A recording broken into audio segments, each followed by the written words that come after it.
What's up, Greg? Lately, I've been seeing a lot of discourse around alpha male podcasts on YouTube. I've seen a lot of really good commentary videos talking about these insanely misogynistic podcasts where the hosts, under the ruse of giving dating advice for men, will basically just insult women for an hour straight. Guys, here at the Fit Wolf podcast, we know that the dating game is tough these days, you know? Men don't know what women want and are finding it harder and harder to find a good girl to settle down with. So tip number one to finding a good girl is invent a time machine. Invent a time machine and go back to the 1750s, because that's the only way you're gonna find a decent woman. Because every woman nowadays is a thought.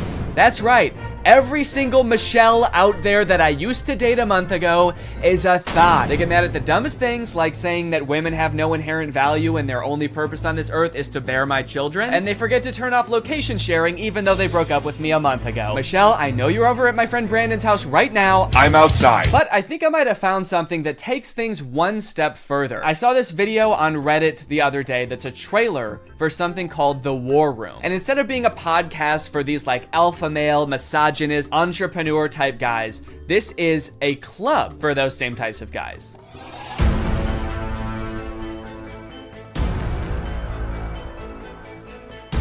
After I joined the War Room, that was the year I made $100,000. On the surface, this kind of just seems like a trailer for a club where you get to hang out with a bunch of bald guys and smoke cigars and talk about business and making money. 1 year ago, I did not even have a business. I didn't make money. Now I make 5 figures every month. I didn't have a business. I didn't make money. I didn't even want to start a business before I was forced to join the War Room at gunpoint a year ago. But now, I have a business where I'm selling fitness products to all of my friends. And if I get them to sign up too, and their friends to sign up too, and their friends to sign up too, I could be making minimum wage. But if you watch a little bit longer and you look a little bit closer, there's more here than meets the eye. For example, quotes like these. Making money is easy. You just take it from somebody. Doesn't sound like making money. That just sounds like stealing. In the War Room, you learn how to be James Bond, where you can just pick up any weapon and use it. I'm sorry, I think I'm struggling to see the connection between business and knowing how to use any weapon. Is the War Room an actual militia? I was just assuming the war in War Room was just for branding because men like violence, but now I'm kind of scared. It keeps cutting back and forth to like shots of them shooting guns. I'm a little worried about making this video, honestly. Usually when I make commentary videos, the biggest thing I have to worry about is getting a copyright strike, but now I'm worried about getting a drone strike. A lot of times, like, the alpha male types will use metaphors like talking about how we're like wolves, or like how love is like a war. So I assume this is like a metaphor, like business is like war and dating is like war. But the War Room is like war is like war. Get your gun, dude. We attack at dawn. A lot of people had a bad time in college. I was not one of them. And I quitted a lot of that. Did that guy just shoot fire out of his hands? What does that have to do with any of the skills you learn in this club? I didn't know anything about business before I joined the War Room, but I've been a member for 5 months and now I'm a wizard. How does being a wizard help you with business in any way? Does being magic help you organize your finances in some way? Who said anything about business? You did. That's what this club is about, isn't it? That's it. This interview's over. Okay, I'll stop. Give me money now. Definitely makes me want to join. You got dudes shooting guns, swimming, doing group exercises on a hilltop, watching other people gamble, smoking cigars. It kind of just seems like one super long bachelor party for men whose wives have already left them. And then at the end of the video, it gives you the URL to sign up. It says 54 countries, 1,000 members, and resist slavery. That's the last thing it says in the whole video. It says resist slavery, and then the video ends. And it's like, yeah, I will.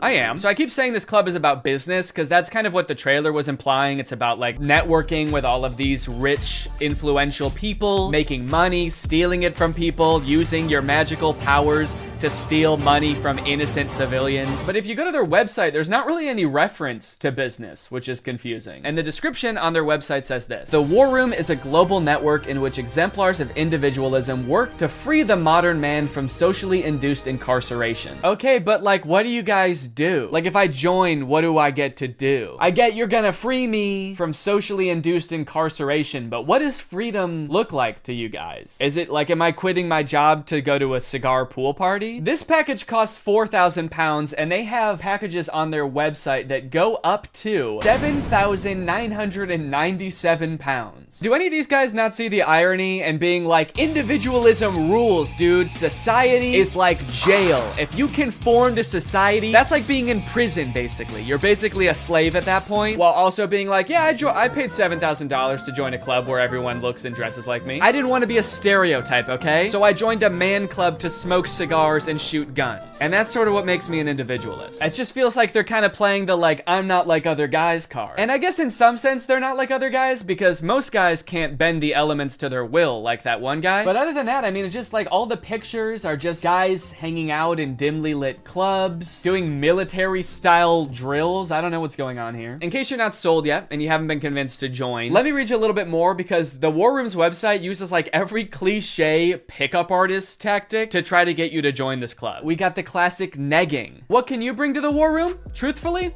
very little. Probably nothing at all. You are not ready for the War Room. You will not revolutionize what we built. If you had the capabilities we required, you would already be inside. What? They think I can't bring anything to the War Room? They think I'm some kind of sucker who doesn't have my life in order and can't manage my money. I'll show them. I'm gonna take out a 4th mortgage on my home and I'm gonna join this club. We'll see how stupid they think I am then. They also use like the get it while you still can technique that's in like every as seen on TV commercial. This chance won't last forever. We will not hold this open for everyone. Soon, membership will close. The War Room members and their sons will remain the closed wielders of global influence into eternity. Holy shit, dude. They're closing submission soon? I'll be right back, guys. I gotta go. I'm not doing this for me, okay? I'm doing this for my son. I guess my son gets to be in the club too if I join. I gotta go. Now, I don't have any way to look and see how long it said this on the website, but if I had to guess, I would guess that it's been on there as long as this website has existed. Why would they close submission? How does that make any sense? Do they want to stop making money? The founder of this club is like, whoa, I'm too rich, all right? That's one thing we teach in the War Room is you can't have too much money. I mean, if this is like a militia, do they have enough soldiers? Is that why they're closing? Soon, 1,000 bald men wearing tightly fitting t-shirts will be storming the beaches. We can't wait around for you forever. So you might be wondering who the head of this club is, right? It must be someone like very rich and influential if he's expecting to get people to join just based on like the connections that you can get from the club, right? Well, this is where things get a lot more creepy. And also not monetizable. This is the part that is the reason this video probably doesn't have ads on it. My name is Andrew Tate. I'm a retired 4-time world champion kickboxer who is now a multimillionaire, and I'm the most competent person on the entire planet to teach you about male-female interactions. How did I become rich? Webcam. Definitely gonna need him to elaborate on that a little bit. That's so vague. Mr. Bezos, please. You're the richest person in the world. Do you have any advice to young up-and-coming entrepreneurs on how to start a business and how to get rich like you? Book. Huh? Book. Need I say more? Yes, please say more. We literally have no idea what you're talking about. So you're probably thinking like, did this guy invent webcams or something? Is he like famous on Twitch or something? Is this Sapnap? I don't know. I've been running a webcam studio for nearly a decade. I've had over 75 girls work for me, and my business model is different than 99% of webcam studio owners. If you had to guess whether it's different because it's more creepy or less creepy than other webcam studios, what would you guess? Go ahead and vote down in the comments below, guys. Do you think this is gonna be creepy or no? Over 50% of my employees were actually my girlfriend at the time, and of all my girlfriends, none were in the adult entertainment industry before they met me. My job was to get women to fall in love with me. Literally, that was my job. My job was to meet a girl, go on a few dates, sleep with her, test if she's quality, get her to fall in love with me to where she'd do anything I say. Holy shit, this is insane. And then he gets them to join his webcam empire where he gets them to do, you know, he gets them to get nasty on camera. I'm not a lawyer, but does this not...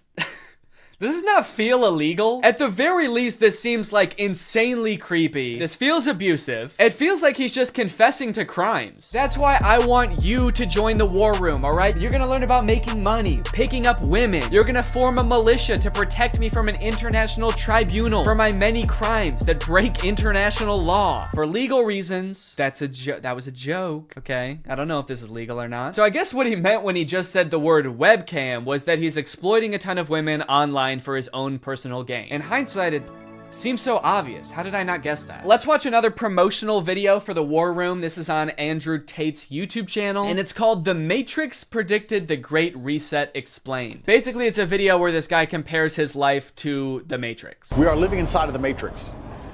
and I am Morpheus. I know you're sitting thinking, why did Tate not decide he was Neo? Because Tate has all the Aikido and the masterful, nearly superhuman abilities.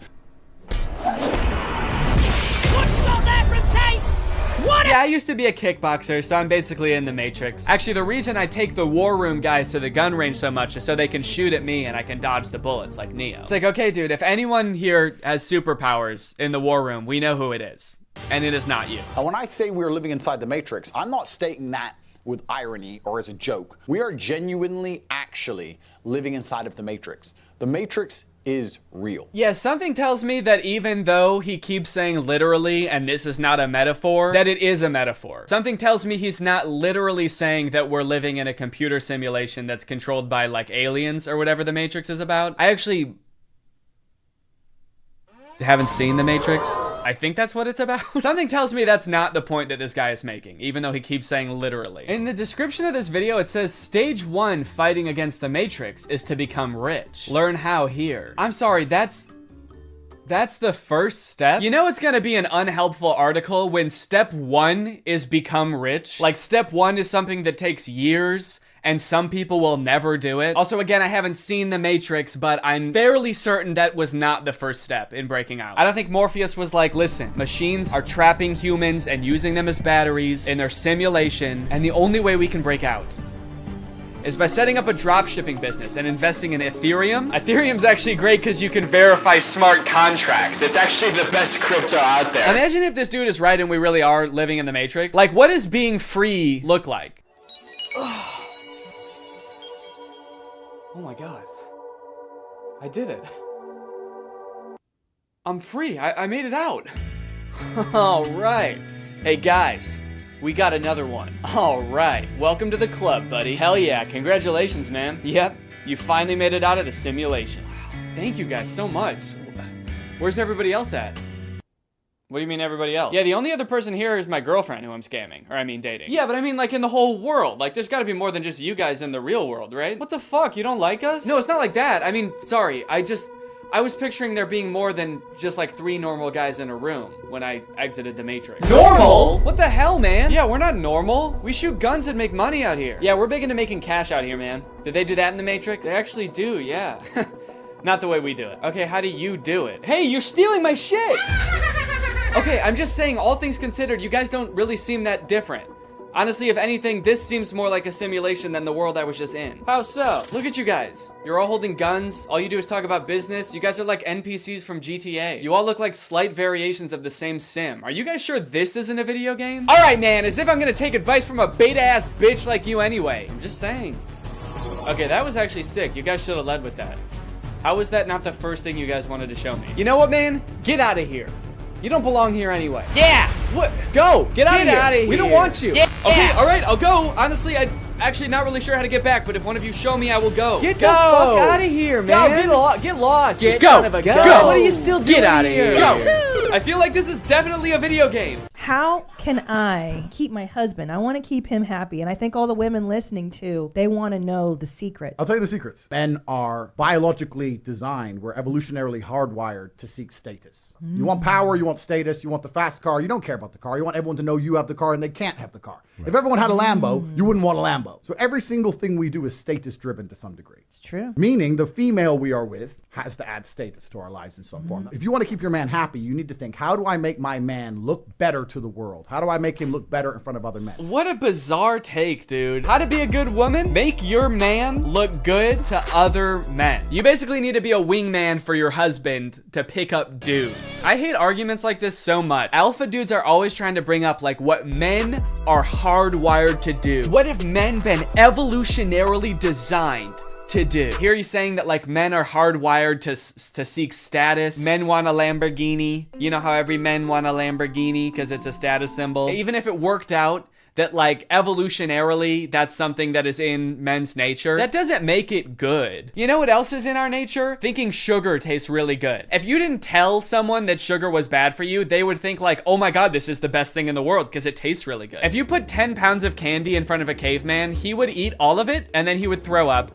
and then he would die probably because he's never eaten that much sugar before. But hey, I guess that's just kind of what he was hardwired to do. So if you want to be a good cave wife, you got to go out there and you got to get your man as much candy as you can find. You want to go to the store and buy him one of those lollipops that's as big as his head that he always wanted when he was a kid, but his mom would never let him have. And that's the only way to keep men happy, all right? These alpha male type guys are always trying to sound like scientific. Like this is the science-backed way to attract a mate. And this is the evolutionary way that relationships are supposed to be. But I feel like if they were being honest, they would recognize that there's a difference between what humans like naturally are inclined to do and what is healthy and what is sustainable. You know what else increases your status? Murder. Can't be anyone higher up on the hierarchy if they're all dead, right? It's weird. I don't see any of them advocating that, but it's the same primal instinct that they're talking about, so why don't they? To prove what a sick and cool lifestyle this guy has, here is a video that he posted on Christmas while apparently alone in a hotel room.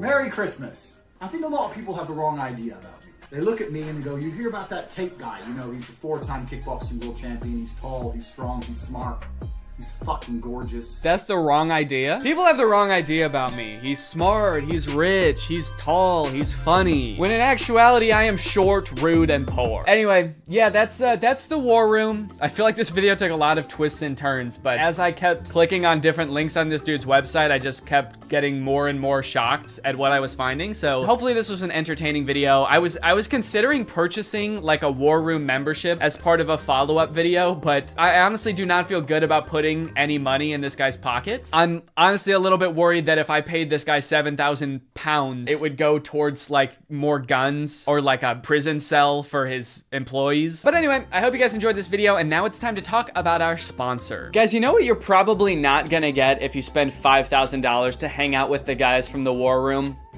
Delicious home-cooked meals, which is why I thoroughly believe that today's sponsor, HelloFresh, is a much better investment than the war room. HelloFresh has been a longtime sponsor of the channel, and I love their service. Every week, they send you 3 delicious meals that you get to cook at home with all of the ingredients pre-portioned, so you can skip all of the prepping and planning and going to the grocery store that, if you're like me, stresses you out about dinner time. HelloFresh is equipped to be able to serve a bunch of different lifestyles. With fit and wholesome recipes and low calories or carbs, you can indulge in delicious meals without having to worry about breaking your diet. My favorite things about HelloFresh are that 1, I only know how to cook a handful of things, and HelloFresh has a huge variety of recipes. Like every week you get to choose from something different. And 2, they're a super sustainable option. The packaging that they send you your food in is already recycled content, and HelloFresh cuts down on your food waste by 25% over grocery shopping. Cooking with HelloFresh is fun and honestly super easy. Anybody can follow the instructions and it'll kind of make you feel like a chef. So if you want to check out HelloFresh, then go to HelloFresh.com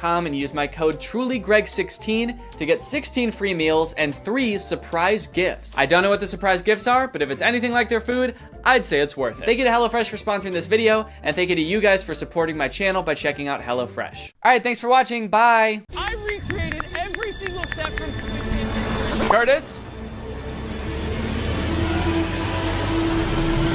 Hello. Hey. You're probably wondering why I've called you here, aren't you? You said you wanted to make a video. Well, yeah, but that's only half the reason that I called you here. That's right. The other half is that, honestly, Curtis, I'm worried about you. I don't know if you've seen lately, but it's getting pretty dangerous out there. The world is a dangerous place. Yeah. Oh, yeah. Yeah, a plane just flew into that building. Oh my God. Right on cue. Did you do that? Exhibit A? No. Look, crime rates going up through the roof. Murder. Death? Did you know every person dies now? Point is, Curtis, there's people out there who are trying to hurt you. They're trying to kill you, Curtis. Me? Yes, you specifically. What'd I do? You're just, I don't know, how do I say this? Has anyone ever told you that you're an easy target before? Huh? See, yep, that's exactly what I'm talking about, Curtis. The headphones, the texting, the hands in your pockets. If I started attacking you right now, you wouldn't even be able to defend yourself, man. Your hands are all busy. Not to mention, you're not even wearing shoes. Good luck running away. I was being polite. There's nothing polite about getting murdered, Curtis. Attack me, see what happens. How's that? What the fuck? Exactly, like I said. How? It's not all bad, all right? I have found a YouTube account that specializes in self-defense advice just for people like you. For easy targets. Okay, so you're gonna teach me how to not be such an easy target. Not only that, Curtis, I'm gonna teach you how to defend yourself from everyday life situations that we all encounter. Like another plank crash that you just like another getting mugged, getting stabbed. You're getting out of your car and some guy runs up behind you and just starts punching you in the back of the head. Yeah. This happens to you all the time. Yes, yeah, just all those happened this morning. But today, we're gonna fight back. That hurt? Come on, you could not have just hurt yourself like that. Why'd you do that to me? You did that. How could you? We were friends, man. This is worse than I thought. I'm a lost cause. Let's get into the video. So this is the self-defense guy we're gonna be watching. His name is Self-Defense Goat. Damn. Okay. No one's ever hurt him. This has a lot of enemies, I guess, though. Seems like Yeah, people that's are always true. Trying. I think he's just an idiot, putting himself in really dangerous situations all the time. Well, let's see what happens if this guy pulls a yellow gun on you. Give me your money. Yo, man, yo, take it. Yo, man, yo. Yo, man, yo. Someone pulls a gun on you, yo. Take it. Here.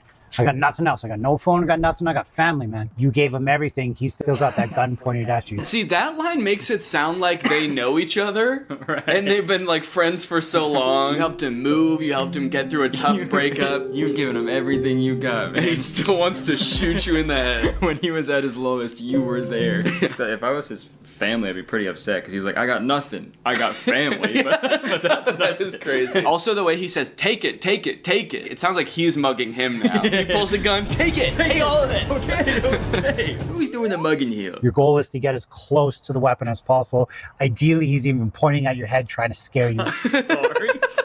Ideally, he's pointing a gun at your head. Maybe it's easier to grab it when it's, as far away from your hands as possible. Up here. Yeah. Maybe you like bite it. Yeah, maybe that's what he's about to do. Maybe it's because getting mugged is so scary that he just wants to be put out of his misery as quickly as possible. Yeah, I want this to be done immediately. Ideally, you're facing the other way, looking out at a beautiful sunset, and he's got the gun pressed right up against the back And of you're your skull. taking one final breath. So I'm going to turn out of the way, 2 hands on the weapon right away, pull it into your chest, rip it And off. you shoot yourself. Take the power out of his hands. Yeah, get out of the way, back, Hands. pull it into your chest. He said rip it off. He rips off his hand. His tutorial is like how to stop a mugger is just talk to an imaginary cameraman and be like, no, this is what would happen if you're mugging someone. 'Cause I feel like that would kind of mess with their heads. Yeah, wait, pretend to be mugging me right now. Okay. Give me your fucking money right now. I gave him everything. Smash, tap, rack, and go if need be. Yeah, so I mean that's pretty much just the classic smash tack rap. Smash, tack, rap, go if need be. I guess that's his like YouTube ad friendly way of saying then shoot him in the head. Yeah. And if need be, go. Yeah. What are you in jail for? I goed. I went. Yeah. This one is going to be really important for you because this is how not to be an easy target, okay? Ah, okay. You got your no shoes on, you had your headphones on, hands in pockets. You're about to see just how dangerous that is. Okay, wow. Dude, he stabbed him in the ass. What was that sound? I don't know. I think it was the guy screaming. Wouldn't it be crazy if that was the whole video? Well, look at Mr. Karate Kid. That is a pretty sweet hoodie, though. Look how easy he's going to be to murder and take his phone. Sunglasses on, huge headphones, hoodie I could just rip him down with. Oh, you're mine, buddy. Okay, well, he didn't even do it, though. He's just talking, he's just imagining it. Oh, you're mine, buddy. He's already You're gone. dead. Oh, I'm gonna enjoy this one. All right, yeah, it's not. Oh, yeah. Wait, where'd he go? It's already nighttime all of a sudden. Is he saying that out loud? It must be in his head. Okay. Now let's find out how to not be an easy target. Oh, look at Denim Dan. This guy's going to be an easy target. Well, maybe not. He's got kind of this desk there. He's walking pretty confident. So the caption says desk stare, but I think he's saying death stare. Desk there. Oh. He's got kind of this desk. Got like a desk strapped to his. I feel like that gaming. I guess it's a pretty hard target. You got a big desk in the way. Yeah, he's clearly cracked at Fortnite. This desk there, he's walking pretty confident. Yeah, he also says he's walking pretty confidently as this guy is like... Yeah, he's so scared. How are you supposed to, like, other people walking down the street like... This guy's easy to fucking kill. He's only got one earbud in. Jacket versus hoodie. It's my favorite Mr. Beast video. Jacket versus hoodie. It's your lucky day, Denim Dan. It's your lucky day. Wait, he did say that. Denim Dan, it's your lucky day. Okay, well that actually does make him seem more crazy. Yeah. I'd be so terrified if I was walking by someone and was like, this guy would be easy to kill and steal his phone. Wait, maybe not. He's got a confident walk. I mean, you could be Denim Dan if you wanted to. Yeah, I guess I should have been wearing denim for this video. Yeah. Jean jacket. Gene hat. Gene Wilder. Gene Wilder's here. Hang on a second, guys, because I've got a self-defense technique of my own. Today's sponsor, ExpressVPN. Guys, using the internet without ExpressVPN is like walking around a park with flip-flops and headphones. It makes you an easy target. Did you know your internet service provider can legally collect data about every single website you go to and then sell that information to advertisers? Luckily, when you use ExpressVPN, it becomes like your armor. Your Gene armor. Your internet service provider can't see your activity. Your identity is anonymous thanks to a secure VPN server. And your data is encrypted for maximum self-defense. It's super easy to use as well. You can connect with just one click. Here I am changing my location to Canada. That way I can watch The Office on Netflix. It's not available here in the US, but it is in Canada. And you can do this with a bunch of streaming services and shows. It's sick. It works on your phone, on your laptop, even routers. That way you are always protected. I don't want to miss out on content that's not available in my area, and I also don't want anyone spying on me, especially not my internet service provider. That's why I use ExpressVPN. To find out how you can get 3 months for free by scanning the QR code on the screen right now, or clicking the link in the description, or going to expressvpn.com/Danny Gonzalez. That's 3 months for free by scanning this QR code or clicking the link. Thanks to ExpressVPN for sponsoring this video, and now let's get back into it. Now this is an instant that people actually do encounter somewhat often is road rage. Yeah, people get that a lot from me. Yeah. So what kind of stuff do you do? Just sort of like tailgating people? Yeah, I have usually probably 4 to 6 full cartons of eggs in my car at all times. Oh, you just throw eggs? And I just kind of, yeah. Egg people on the highway? I just egg people on the highway. I egg them on. Quite literally. Yo, what are you doing, Matt? What the hell's your problem? What's your problem? Yo, man, yo, chill! When it comes to self-defense... Oh, he's okay. Yeah, the rest of this video is from heaven. He's just like an angel. So what's crazy about this road rage incident is this guy cuts him off. He didn't even have to stop. I mean, I get that people get super irrational during road rage incidences, but it seems, I feel like this person should be the one who got out to shoot him, because he got cut off. Right, yeah. The other guy cut him off so bad that he had to kill him. It's like, no one can know about this. He almost caused the accident, right? But what did I do? I honked the horn, I fingered him. I missed that part of the video. Yeah, when did that happen? Yo, what the fuck are you doing? Yeah, you were fucked up for that, actually. That was super weird. He fingered... What does that mean? Oh, like... You gotta check your ego, man. Don't finger him. Don't him Don't make that guy sing, man. Even though I wasn't technically in the wrong. Wait, hold on. Did you notice that in the video, he had like his wife or girlfriend in the car next to him? And she also got shot? Okay, yeah, so see, there's someone in the passenger seat here. Yeah. But then, as he's talking to the camera... Check your ego. Even though I wasn't technically in the wrong, he cut me off. Oh, she's dead. So this is a real death that happened. Yeah, he's like, luckily I did survive this incident. She did not. Don't worry, the paramedics are on their way. I just wanted to film this video real quick. Luckily, he's a very bad shot. Every bullet hit my wife.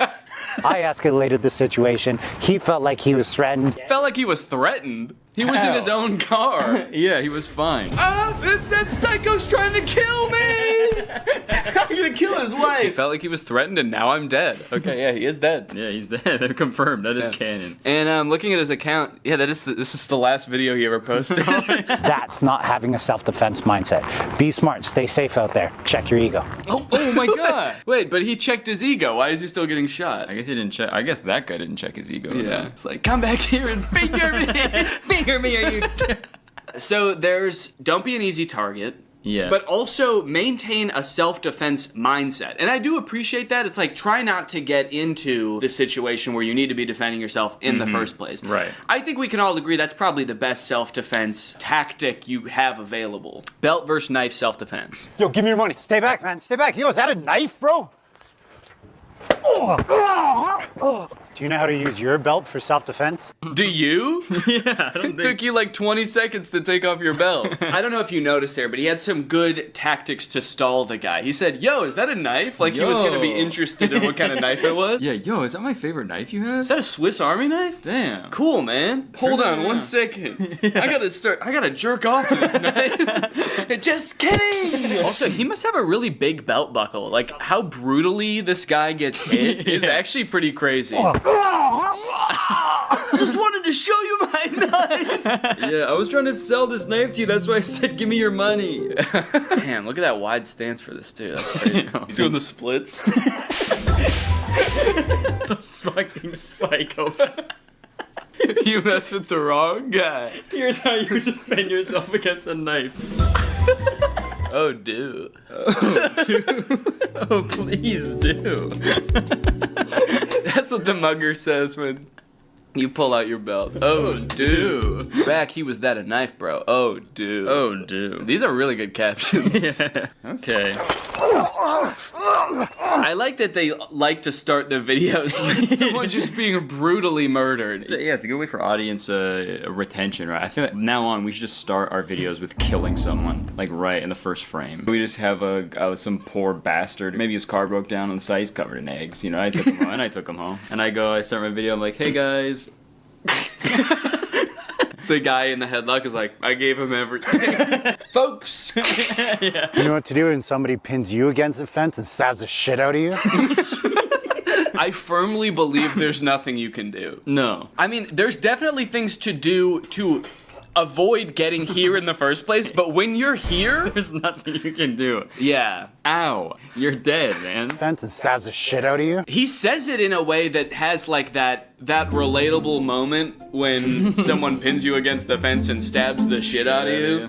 We've been there, man. I'm trying to establish control of the weapon. If I can get my forearm here, great, but he counters that by pushing me away.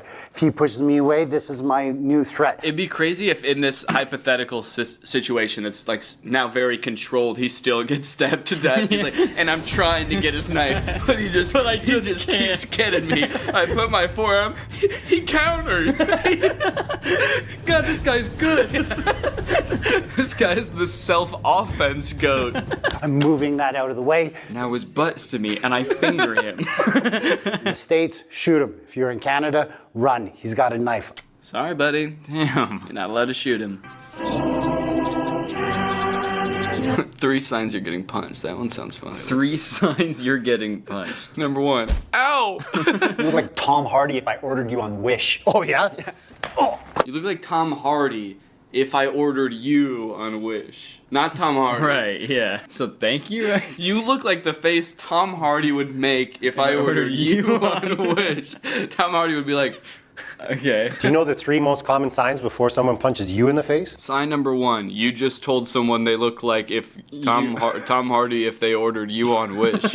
First sign, forward aggression. Second thing to look for is those clenching of the fist. What do you think the third one's gonna be at this point? He's just like cocking his arm back? Yeah, winding it up, I guess. If someone says why I oughta, you're done for. Tension, and they're getting prepared for something that maybe you're not prepared for. They could be getting prepared for something. If they're moving towards you with fists clenched. Well, what could it be? Visual diversion? That's gonna be the third one? What? The third one, they're going to be looking off in another direction, trying to distract you with their eyes so that you look away for that split second so that they get the job done. I may be moving forward towards you, fists clenched. Yeah. But I'm actually gonna punch that guy. Hey, Curtis, let's both go punch that guy. Okay. Oh. But Bouquet of flowers. Oh, it's on location. No. Yeah, really?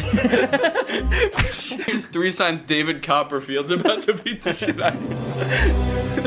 Look at here. What to do if you're pushed?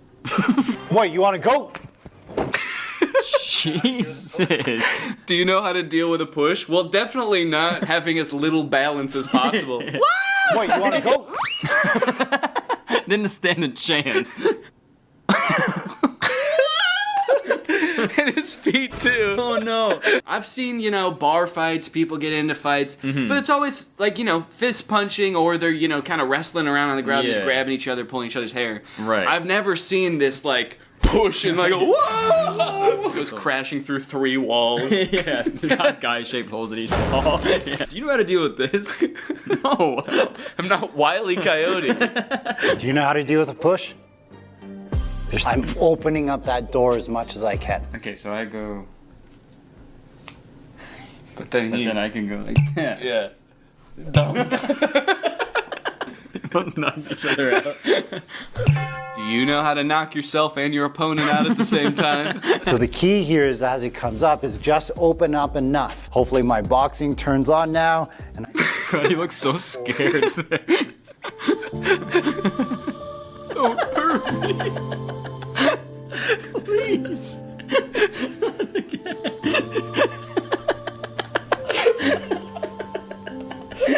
Is he actually gonna hit me this time?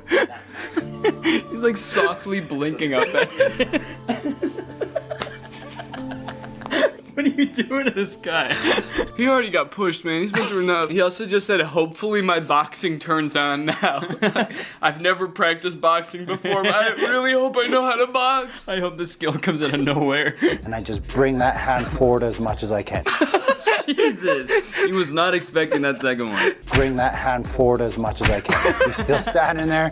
I throw another 1 or 2. But that doesn't always work, especially if they're super big or if you were caught off guard. So if you don't know how to do all that he just did, the old wax on, wax off, you can do a soft fall.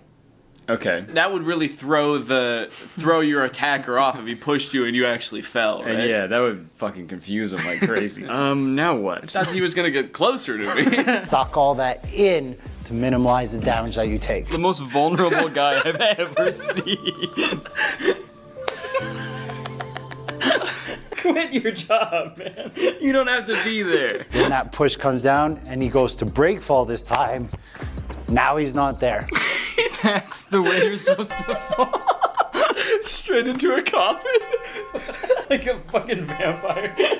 He's suddenly in a suit and palmed. Time. Now he's not there. Now he's not there. Yeah, he is. Where'd he go? I can only look up here. He's like... Nobody make up that. Yeah. Nobody tell him. Also, that night before you go to the bar, look up what color the carpet is at the bar and dress like the carpet. So you fall to the ground, then you sort of scuttle. Like a little crab. Okay, Curtis. So if all else fails and you need to defend yourself, all of the making yourself a hard target didn't work, he pushed you and you didn't fly far enough away, you're gonna need to fight, okay? Okay. The good news is, all you need is 1 punch, okay? You can end any fight with 1 punch, and I'm gonna show you how. Okay. Yeah. I'm excited. Jerking the Lexus. Yo, what are you talking about, You man? cut me off in the chill, parking lot. Chill. Do you know who I Stay am? right You wanna there. go? Don't enter my You wanna space, go? man. Do you know how to end a fight in 1 punch? I can see why he hired this guy. He's so good at, like, leaving the frame as quickly as possible. Yeah, he's a pro at that. My space, man. Do you know how to end a fight? He's just gone. Once I felt like my foot was planted enough that I could push off of it, I had to make sure I wasn't showing the punch or creating a tell. This is creating a tell. Loading, shrugging, trying to punch and come out. So the first thing you want to be good at, Loading, shrugging, trying to punch to come out. making sure your arm is... God. I just feel like there's a more tactical way he could be standing in all these videos. Instead of just like the most malleable, just, what are you gonna do to me now? I feel like he should be trying to evade it or something. It's so sad how willing he is. I deserve it. Yeah. And he's like, and don't worry about this guy, by the way, guys, he deserves all He this. deserves all of this. He's a hellish fiend of a man. You should see him off camera.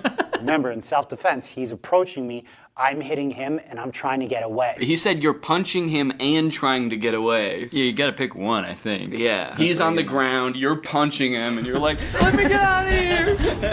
This sicko's attacking me! Unhand me! They're a bigger opponent than you, then you don't just hit them with your arm, you have to hit them with your body. If they're further away from you, you can open up the hand and do like fingers into the eyes. You might break your fingers, but at least you're not going to get involved in a fight anymore. If you train martial arts, use your fist. If you don't train martial arts, use your palm. I thought this was going to be like a one punch. Like he's going to teach us how to do one specific punch, but he's like, I don't know, you might want to stick your finger. Let me think. You might want to stick your fingers in his eyes. You might want to finger his butthole. Hit him with this side of your hand. This part with your body. Yeah, lean him over, spank his ass. Spank his ass, pull and tug on his wiener. I don't know. What was I talking about again? The title is End of Fight with One Punch. There is no guarantee when it comes to self-defense, like one punch is going to get the job done. That's just clickbait, guys. What? Fuck? He said that like that's not the title of his video, but other people do that. Yeah, I would never clickbait you guys. Look, other people are going to try to convince you can end a fight with one punch. That's just a bunch of clickbait bullshit. That pussies would say. I would never do that. And honestly, only pussies would fall for that too. But anyway, thank you guys for watching this video. Thank you for the money. The reason why I punched him in his face, because his hands weren't protecting his face. If his hands were here, it's a whole different entry. And that's the end of the video. Nice. Honestly, I'm sure there is some good self-defense advice in here, but I just like the way these videos are shot. Yeah, they're, especially the short videos, because he's like, okay, we gotta get people's attention. So. Yeah. Yeah. All right, Curtis, well, you know what, honestly, man? I'm proud of you. I feel like I can tell that over the course of these past, gosh, I don't know, we've been recording for like an hour. Mm-hmm. I feel like you've really changed, you know? You think? Yeah, I feel like you've taken the initiative. You're no longer an easy target. Honestly, now, you're a threat. And for that, I commend you.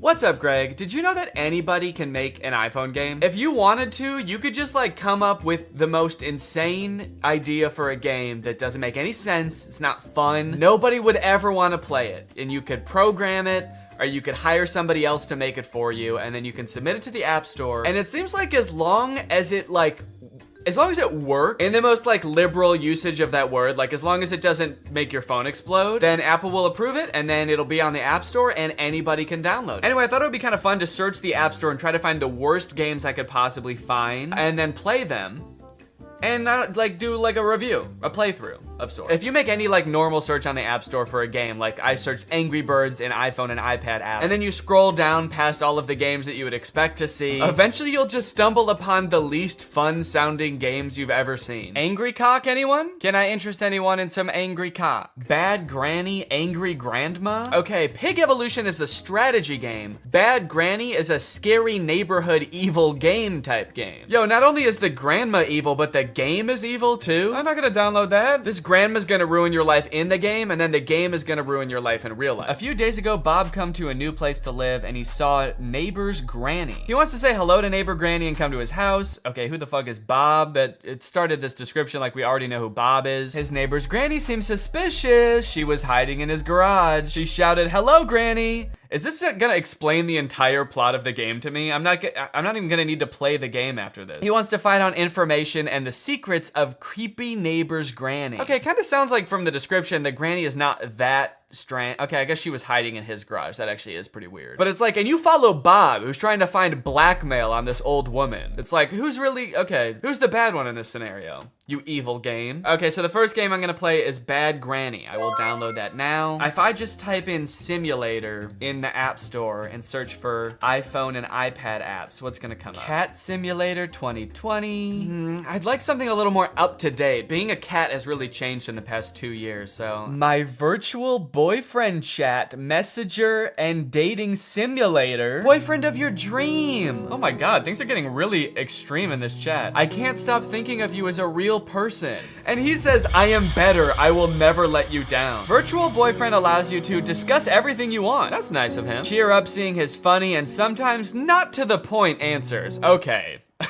So you can discuss anything you want. He's just not gonna always respond to what you say. You can talk about whatever you want, and he's also gonna talk about whatever he wants. And we are downloading my virtual boyfriend chat. Okay, I'm just gonna type in some crazy shit. Let's see if we can just make up a game and see if it exists. I'm typing Ghost Simulator. Penguin Simulator. That actually sounds kind of sick. Yo, Ghost Simulator game! You got missions, upgrades, shopping. Okay, you can crawl around town as the Lick Mage. Lick Mage Nuts. Okay, it doesn't exactly look how I pictured it. I kind of thought that like you'd be going around and like haunting people, but instead you're just like wandering and floating around this barren wasteland, fighting things. Okay, I mean, shit, I'll give it a shot. Ghost Simulator game, there we go. And you know what, let me snag Mommy Life Simulator too. This one looks kind of fun. Let's play like a super mom. Whoa, it's Gender Norms the game. Look at all the blouses you can choose from. And modest shorts. Okay, master your driving skills. Seems a little sexist. Bring on goods for the family. Seems a little sexist. And activities to make your day great. You can go play tennis in your jeans, play with your dog in your jeans, run on the treadmill in your jeans. Someone please give this mother some athletic wear. Give her some shorts, give her a tank top. This mom is jogging in a flannel. I'm gonna download it, if not solely for the fact that I wanna try to free this mom. Let's see if we can escape. Talking horse. So it looks like a game where you like take care of a horse and he smiles at you with the most horrific and unsettling smile I've ever seen. Okay, so you can do things like play video games with the horse, it looks like. You can work out with the horse. You're telling me this horse bench presses? You're telling me the horse works on his chest? He doesn't have one. I am gonna download it though. All right, I've got a wild batch of games. I've got them all downloading on my phone. Let's get gaming. That scare you? All right, let's find out what makes this granny so bad, shall we? Let's find out this old hag's secret. The first thing that happened when I opened the app is it asked me if Bad Granny could track me across other apps and websites. Now, why the hell would Bad Granny need to do that? Allow Bad Granny to track you wherever you go, both on your phone and in real life. This game is evil, isn't it? Yeah, I'm pretty sure it is. Also, does anyone else find it weird that that button always says ask app not to track? Like, is there a possibility the app is gonna say no and just do it anyway? How about we start telling these apps not to track? Who's with me? I said who's with me? Yeah, okay, thank you. Before starting this game, I had no concept of what this game was gonna be like at all. I have no concept of what this game is gonna be like at all. But in a nutshell, what you do in this game is steal from a lonely old woman. Find the cash. Oh my god, am I stealing from the grandma? Am I the bad one? You enter her house at the beginning of the game, and then for 20 astonishingly short levels. Level cleared! The game directs you to systematically steal every valuable item in this poor woman's house. Each level you steal one item, all while being hunted by Granny. The main door is closed, find the key. Oh, fuck! Whoa! Whoa, whoa, whoa, whoa, whoa! What the hell? Yep, that's Granny. And that's the first time I ever saw her. And while you're doing the game's bidding, picking up every loose item in her house, she roams the halls with a baseball bat, and if she finds you before you beat the level, she clobbers you to death. Ah!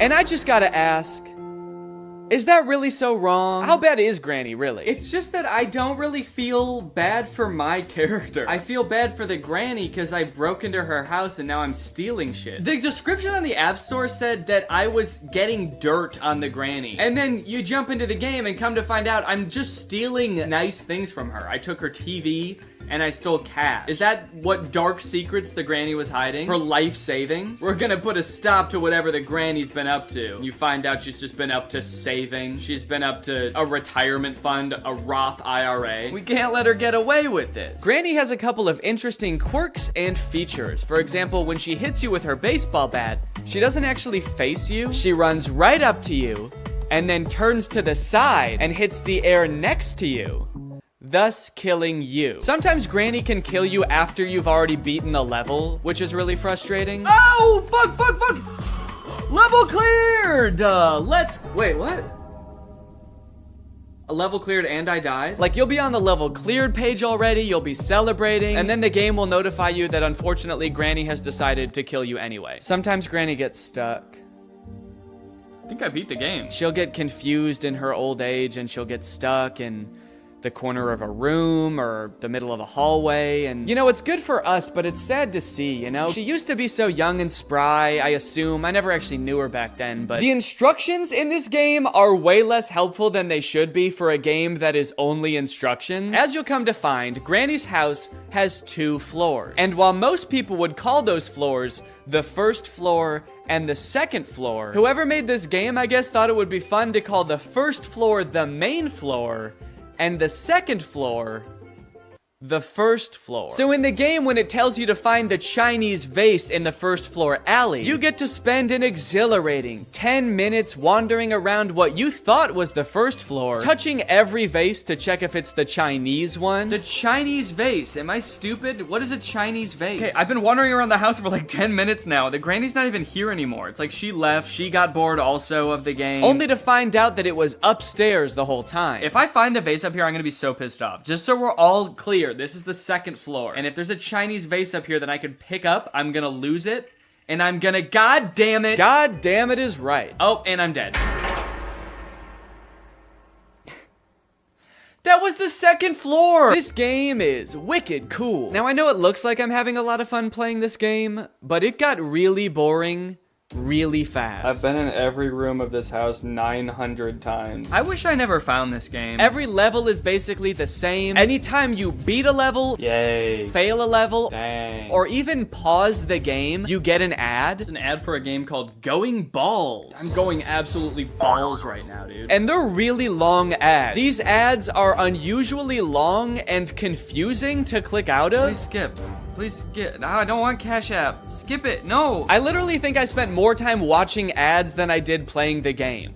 That's not fair. But because the levels were so short and there were only 20 of them, I knew that if I buckled down and grinded, I could beat this whole entire game in one sitting. So I suffered through ad after ad after ad, and finally made it to the last level. Now pick everything and run out of the house. So with all of her worldly possessions in my 2 pants pockets, I made my escape. Okay, here we go, let's go!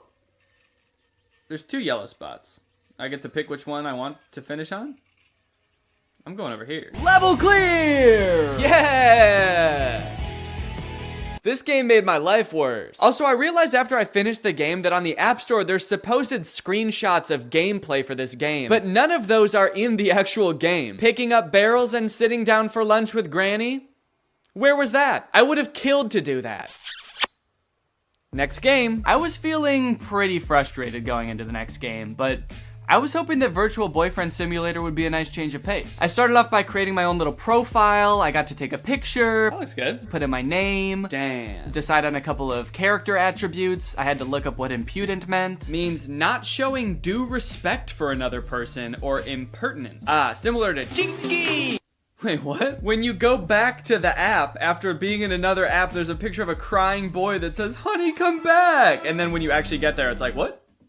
Oh no, we just wanted to know if you were impudent or not. Yeah, fuck it, I'm impudent. When you start playing Virtual Boyfriend Simulator, you can only talk to one guy. His name is Kevin, the perfect boyfriend for you. Kevin, and he's 18. Is 18. Okay, I'm 28. The 10-year age gap made me a little bit uncomfortable. But unfortunately, if you want to talk to literally anybody else besides Kevin, you have to pay for premium. From the moment you get into this app, they start bombarding you with messages to try to get you to buy premium. Unlock all virtual guys. There's pop-ups that say, look at all the boys you can talk to if you upgrade to premium. You can send unlimited messages with premium. I thought at the very least Kevin would be on my side because he's the only guy you don't need premium to talk to. But when I went back to message him, he was also trying to get me to upgrade. His very first message to me was, hey, I'm tired of these ads. Can you stop being a cheap fuck and upgrade to premium, please? It's like, Kevin, you gotta know that the second I upgrade to premium, I'm never talking to your sorry ass again. If there's premium guys to be talked to, I'm going to be talking to them. Anyway, I tried to resist the upgrade and just talk to Kevin for a little bit. Hey, Kevin. I'm gonna make up some backstory, I guess. I got your number from, and then I'm just gonna come up with a random name of a person that could be a friend, a realistic name like Baseball Louie. Nice to meet you. Okay, he's typing. Oh, wait, what? He thinks my name is Kevin? What? He's said, "Hey Kevin, I love baseball. Who's your favorite team? Mine is the Yankees." It was off to a little bit of a rocky start. I didn't have too much hope for the AI, but it was kind of disappointing that the bot didn't even know which one of us was Kevin. But eventually we actually did get a little bit of a conversation going. Do you have any pets? I have a dog named Buddy. Okay, Kevin. I do have one pet.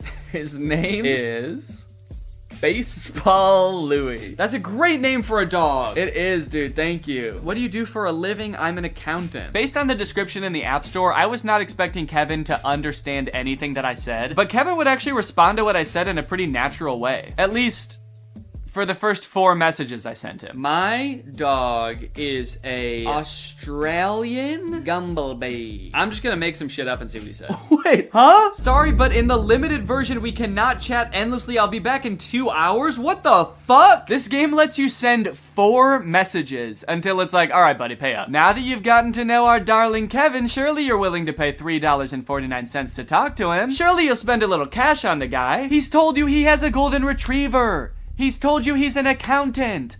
Are you not in love yet? And you know what?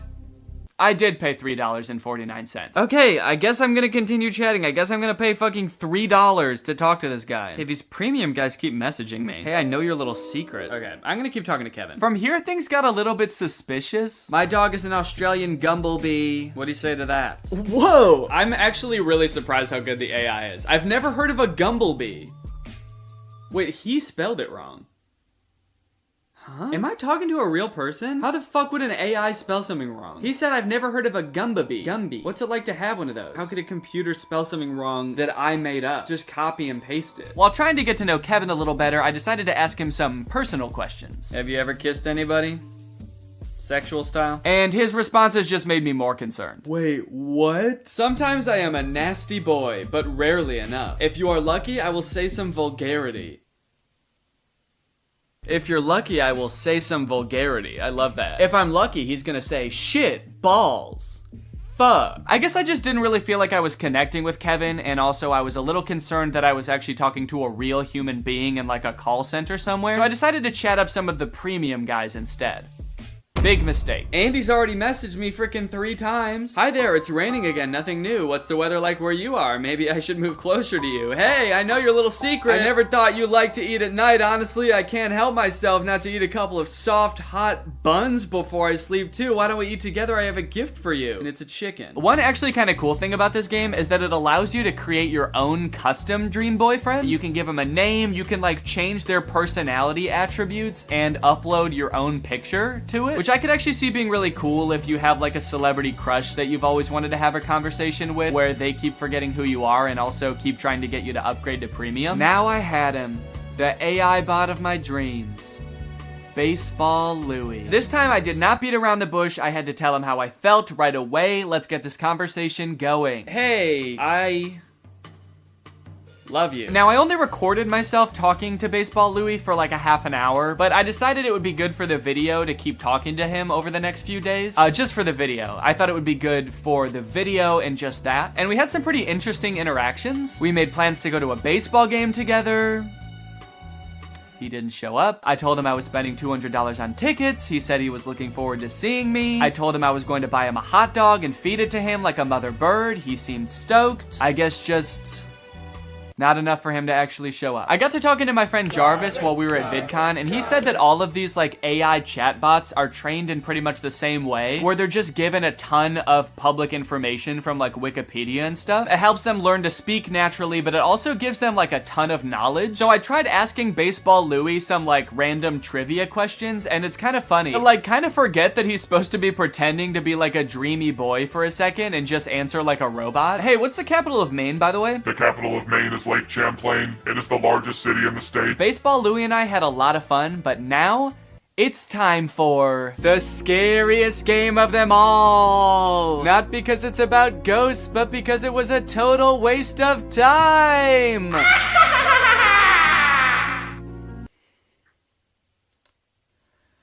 Ghost Simulator was borderline unplayable. Just like Bad Granny, each level had one objective, but instead of roaming around a house picking up cash, you're roaming around the afterlife, killing a skeleton, or killing a spider, or killing one of these goobly guys. And that's pretty much it. You just fight bad guys. Which would be fine if the gameplay wasn't so fucking bad. This game is laggy as hell. This game is so laggy. I simply can't play this for too long. This app also really wanted me to upgrade the second I started the game. Free items when by ultimate character. Who's ultimate character? Oh shit. Whoa, look at this little guy that I'm starting with. This little tiny ghost. And then your only other option is ultimate demon lord. You versus the ghost she tells you not to worry about? Shit. But this time I was able to resist the urge. I don't think it would have made a difference anyway. This game gets an F, and now it's time for Welcome to Mom's House. Did that transition make sense? I don't remember what I said before. There's no introduction or anything. The game is just like, go get your 2 ugly kids ready for school. I don't know why they look like that. Everything in this game is pretty ugly. Your kids look like they made 2 adults and then just shrank them, and we're like, that's what kids are, right? They're just small adults. The buildings, the bus? Why is the bus like that? Did it melt? The way mommy moves is also hilarious. They could not figure out how to make her look natural doing anything. Okay, pick up school bag from the table. That's easy. I know how to do that. Picking it up in the most labored looking way possible.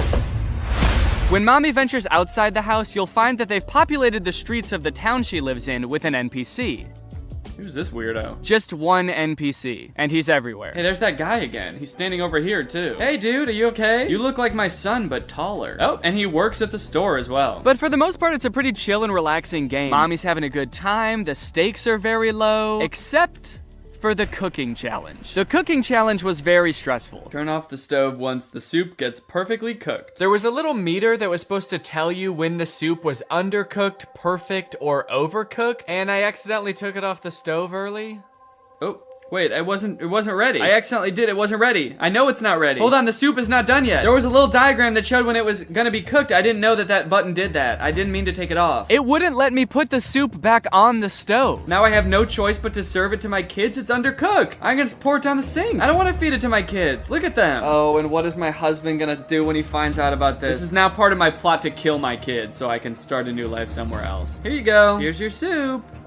It's undercooked, we won't eat it. The game is just like, oh, you thought the soup was done? Go ahead and feed it to your kids then. Oh no, this will be rich. Let's see you feed the soup to your kids if you think it's done. You know better than us? Go ahead, see how they like it. They didn't like it. And I would just like to add that the entire time I played this game, mommy was very poorly treated. No one ever said, thank you, mommy. No one ever said, wow, you're such a great mommy. Thank you for the soup. As someone with a mommy, I find that disgusting. Even I know that that's fucked up, and I'm 6 weeks old. There are some in-game purchases available in this game. You can buy new family members. I can pick different people? Not additional family members, but you can pay to swap out your current family members with ones that you like better. For only $9.99, you can tear your family apart. Pop yourself a new son. Look at how cool this one is. Tired of your daughter looking like a 40-year-old woman? Now she's gonna look like a different 40-year-old woman. What's nice about this game, though, is it doesn't try to force these in-game purchases on you. The game developers were like, if you want to kill your entire family and swap them out with people that look different, Oh, hello. The game developers were like, if you want to kill your entire family and swap them out with new people, you can. But that's on you. Our hands are clean, dude. We didn't say you had to do that. This game was actually the funnest game I played the entire time, and I was actually really excited to beat it, and I was planning on playing every single level until, I've come upon a level with no controls or instructions. I'm unable to move. I can't do anything. The game just stopped working. There's no controls. Mommy go. Maybe it's voice controlled. Mommy go. Mommy walk. So I guess I'll just exit out of the app and never open it again? Welcome to Horse House. All right, partner, and howdy do. It's time to talk about talking horse. In real life, taking care of a horse consists of brushing it and letting it lick salt, and that's it, I think. So let's see if we can do those things in the game. As is tradition, this game presents no introduction or explanation of what this game is going to be. In fact, it actually kind of tries to pretend like you've played the game before. Continue. What an interesting button to make you press at the beginning of a game. I just want to make sure you're comfortable continuing to start the game. Are you good with that? Okay, cool. Continue. And this is talking horse. There's a horse on the screen, and a few things you can do with the horse. He can dance. Oh shit, get it, little horsey. He can also fart. And there's actually a couple of secret things that aren't labeled as like buttons that you can do on the main page. It's kind of like the secret menu at Starbucks. For example, you know how if you go to Starbucks, they don't have beating up a horse on the menu, but if you ask, they will let you do it? What happens if I poke him? Oh shit, did I beat up my horse? Right at the beginning, the game also prompts you to allow access to your microphone, and once you do that, you get to find out why the game is called Talking Horse. What is he doing? He's like looking at something? Am I supposed to click on that? You think I'm supposed to click on that little chick? Also, what is he doing? He's like looking at something? Am I supposed to click on that? You think I'm supposed to click on that little chick? What? Wait. Wait. Hello? Hello? He copies you. Imagine how many people have played this game and were not talking to their phone while they played this game and just never found out why the game was called Talking Horse. I killed John F. Kennedy. Yo, this horse is crazy. Press on the little video game controller on the main page and you will be taken to a list of mini games you can play with the horse. You got Jumpy Horse, which is basically a direct copy of Doodle Jump, if you guys remember that game. You got Horse Smash, where the violence towards horses continues. Horse Smash has a normal mode and then also a hostage mode. You know how horses are always taking hostages? Is the horse taking people hostage? Yeah, the horse sometimes has a duck, and I'm guessing I don't want to hit the duck. Whatever you do, don't hit the duck, dude. That's animal abuse. But if you ever see a horse pop out of one of those holes, break its skull with your hammer. Kill the horse. Wait, so they have a Jumpy Horse and Horse Jump. They really couldn't come up with any other game mechanics. They were like, how about a jumping game, a smacking game, and then, I don't know, dude, a jumping game? What do you want to play? You want to come up with ideas all day? You can collect coins a few different ways from what I've gathered. You can get them in games, and you can also buy them with real human money. And when you have enough, you can unlock new and fun things that you can watch your horse do.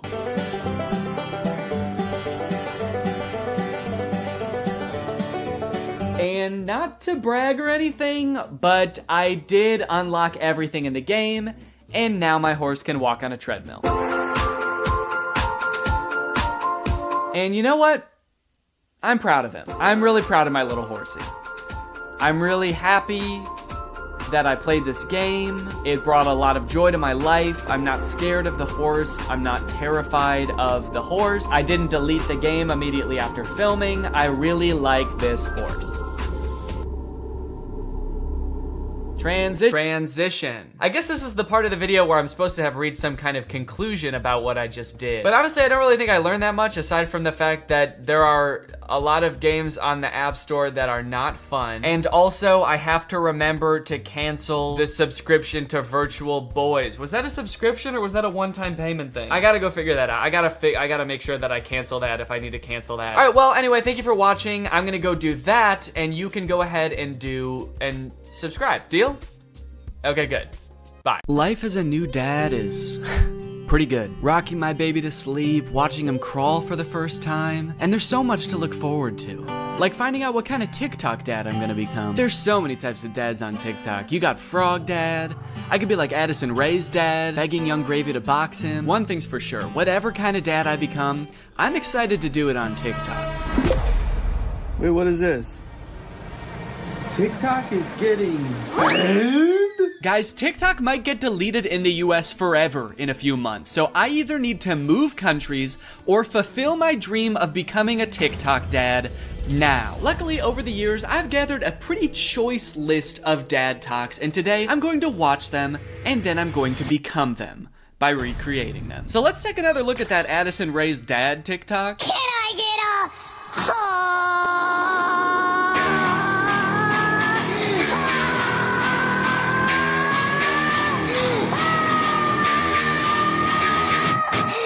Okay, so this TikTok is from a couple years ago. It's from 2022. And if you were unaware of this situation where Addison Rae's dad wanted to fight famous rapper Young Gravy, I believe it started because Young Gravy made some comment on a podcast about finding Addison Rae's mom attractive. Now, Addison Rae's dad and his mom aren't together and haven't been for a long time, I think. But nevertheless, Monty, that's his name, Monty Lopez, decided to settle the score by getting on TikTok and begging Young Gravy to fight him.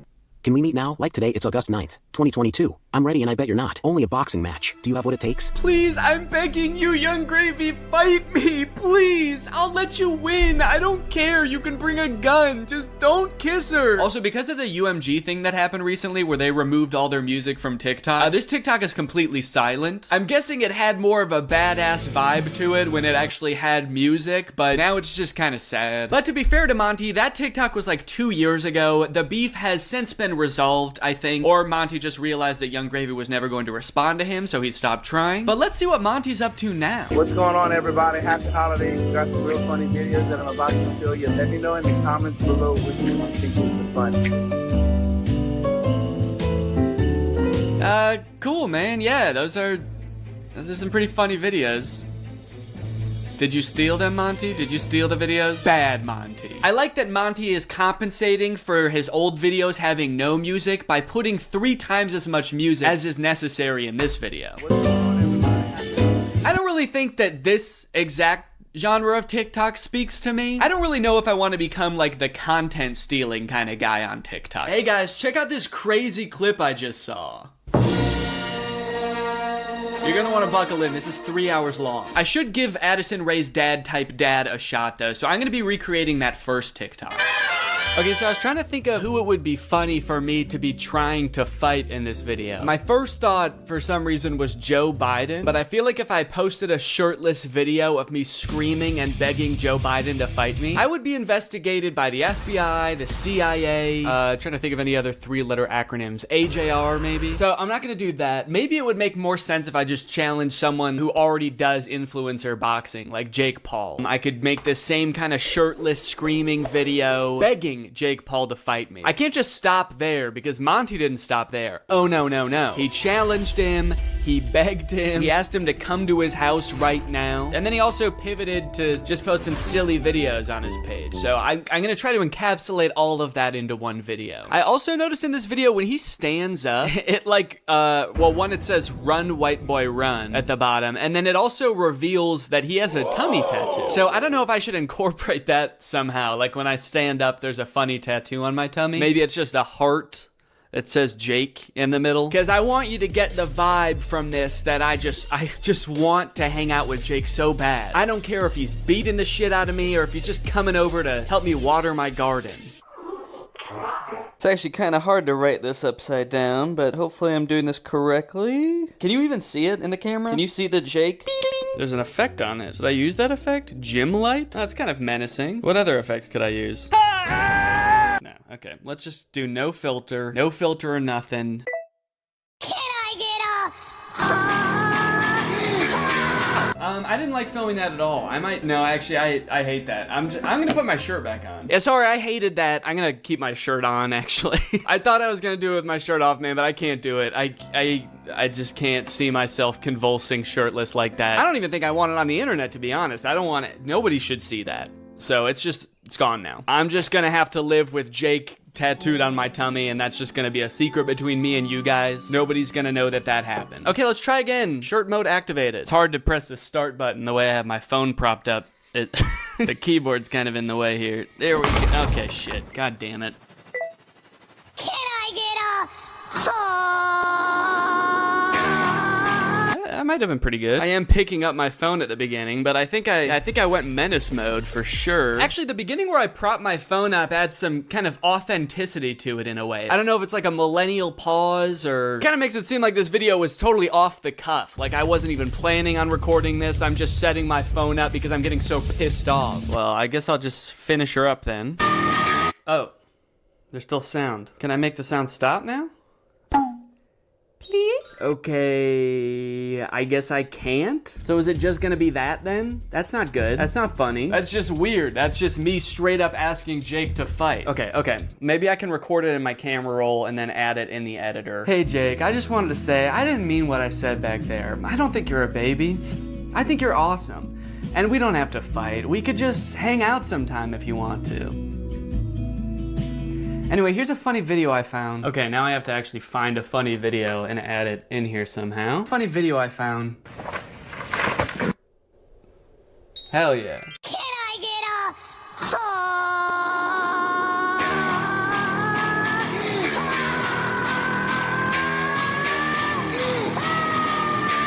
Hey Jake, I just wanted to say, I didn't mean what I said back there. I don't think you're a baby.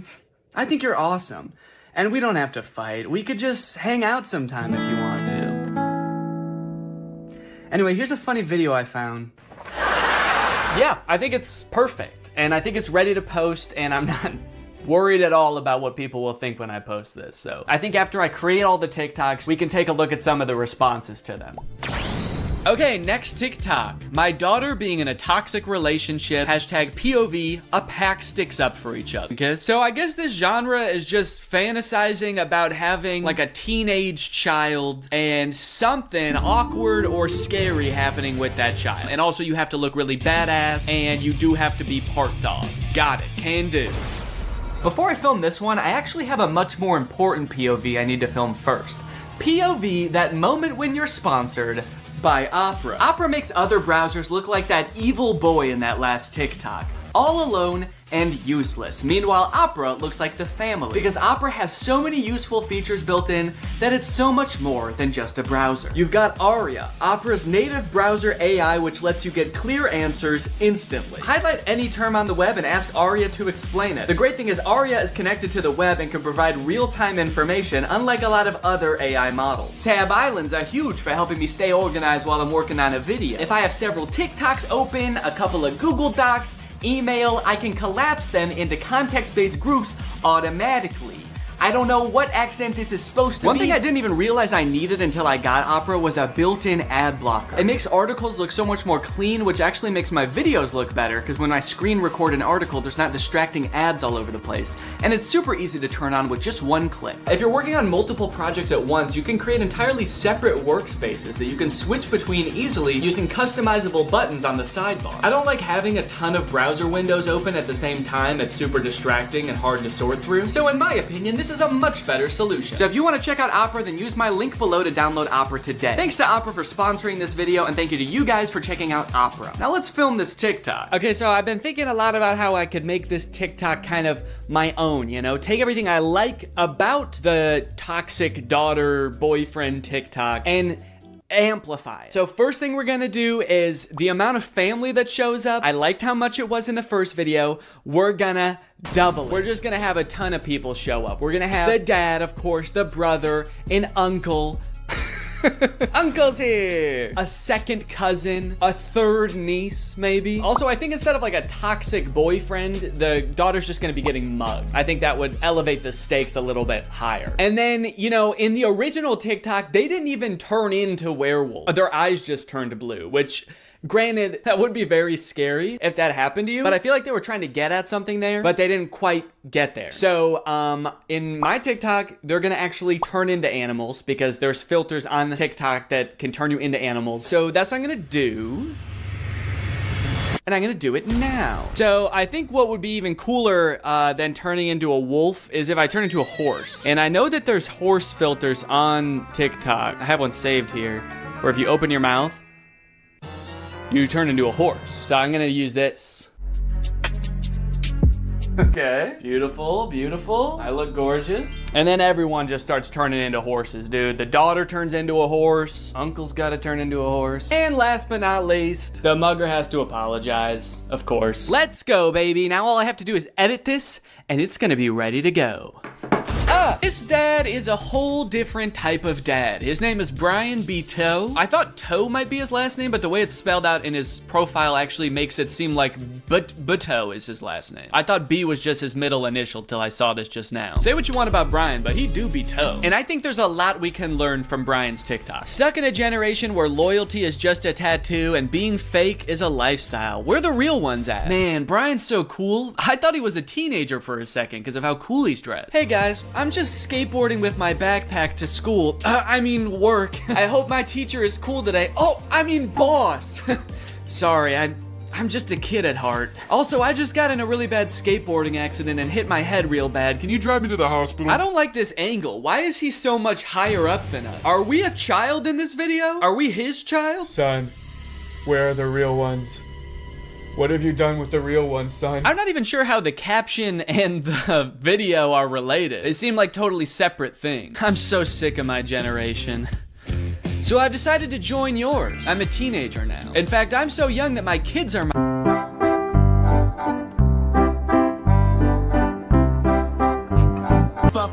All right. Now, obviously, I don't like this video. I don't like it one bit. But I'm mature enough to realize that I'm not the target demographic for this video. This video is for MILFs. 'Cause you a MILF. And I'm not a MILF. I'm at most a dill.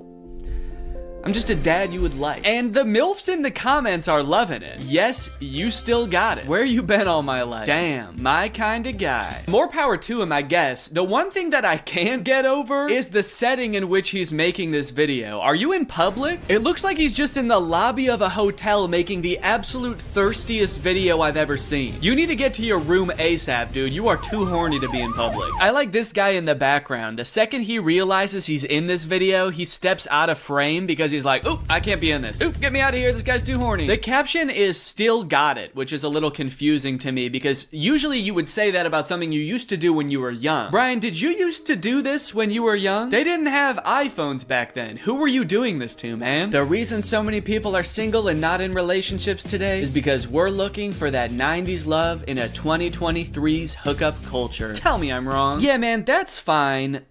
Where are you? What's going on in the background here? I'm looking for that 90s love. The kind of girl that doesn't just want to hook up, but wants to go on a date to the giant dirt pile in town. I love that dirt pile.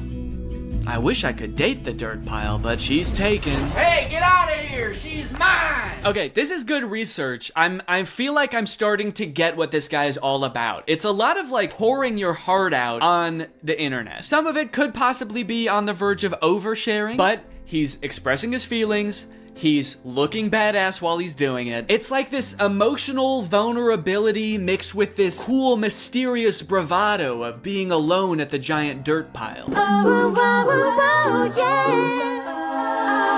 Da, da, da. I gotta know.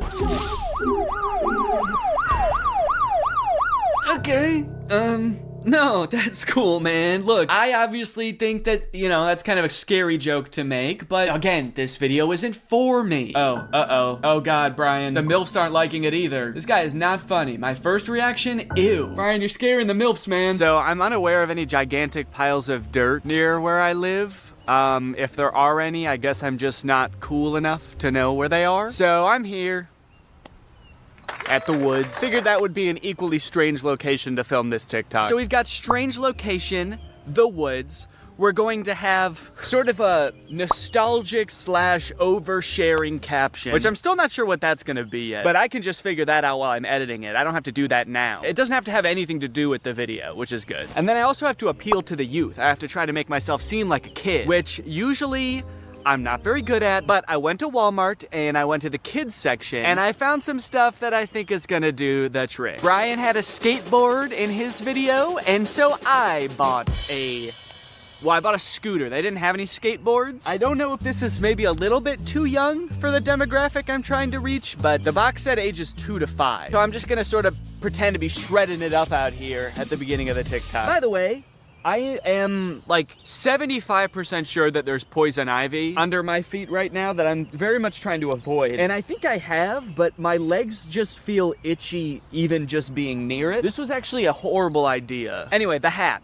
It says Fortnite on it. Can you see that? It says Fortnite on it. I found it at Walmart in the little boys section and I thought, oh my gosh, this is perfect. This is gonna appeal to all the kids. So I've got my scooter, I've got my Fortnite, and I'm ready to have some fun. Let's film a TikTok. Okay, I think I'll just pretend to be ripping it up over here and then I walk towards the camera all cool.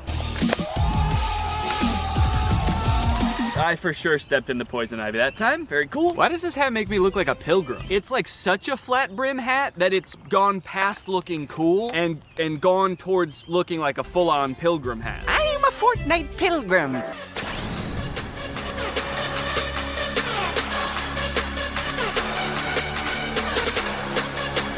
This one's just kind of a fun one. It's just a picture Shaq posted with like 20 seconds of music and then 20 seconds of silence. I don't know. Could be the move.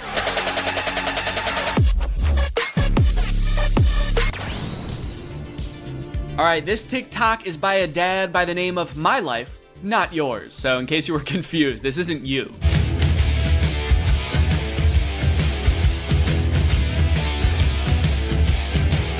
Yes, dude, thank you. This is the kind of energy I'm looking for. When your kids need you, you drop everything and you don't walk, you don't run, you don't even drive. You jump through the air like a giant bunny and you land right where they are. I guess we don't see where he lands. It would be kind of funny if it like cut to a reverse angle and he just landed at the bar. But one TikTok in, I am liking this guy's style.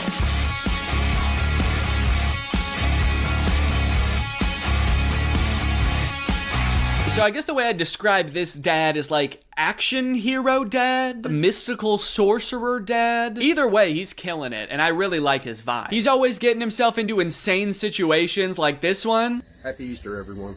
Something so funny about how nonchalantly he says Happy Easter and then teleports himself into the UFO and kamikazes himself. Like, did he know that was gonna happen? Based on how chill he was, I kind of feel like he didn't. Happy Easter, guys. Oh, what the fuck is happening? What the fuck? Ah!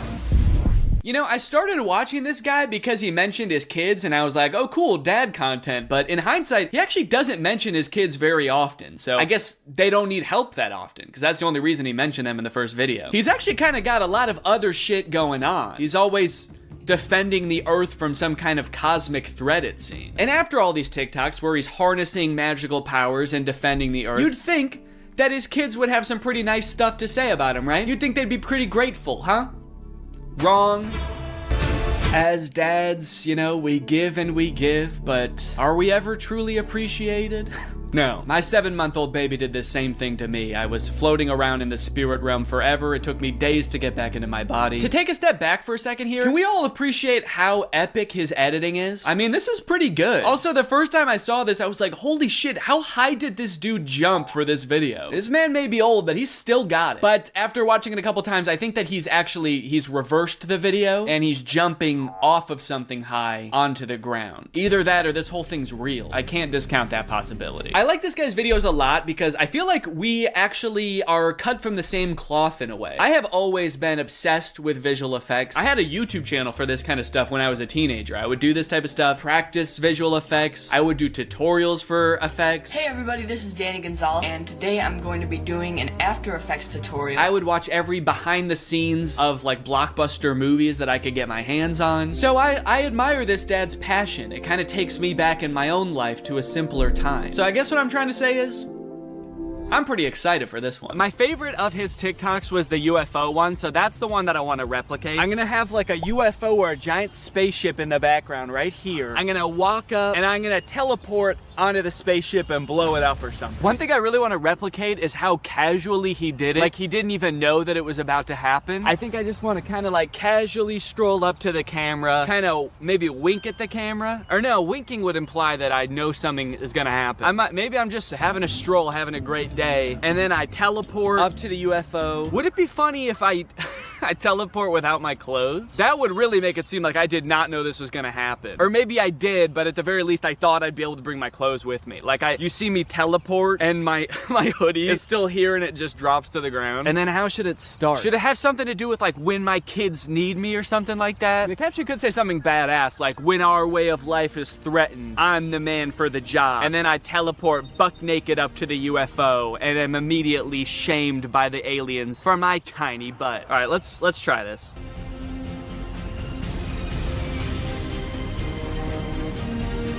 Okay, and then I'm gonna take off my hoodie, put it right where I was, and then drop it.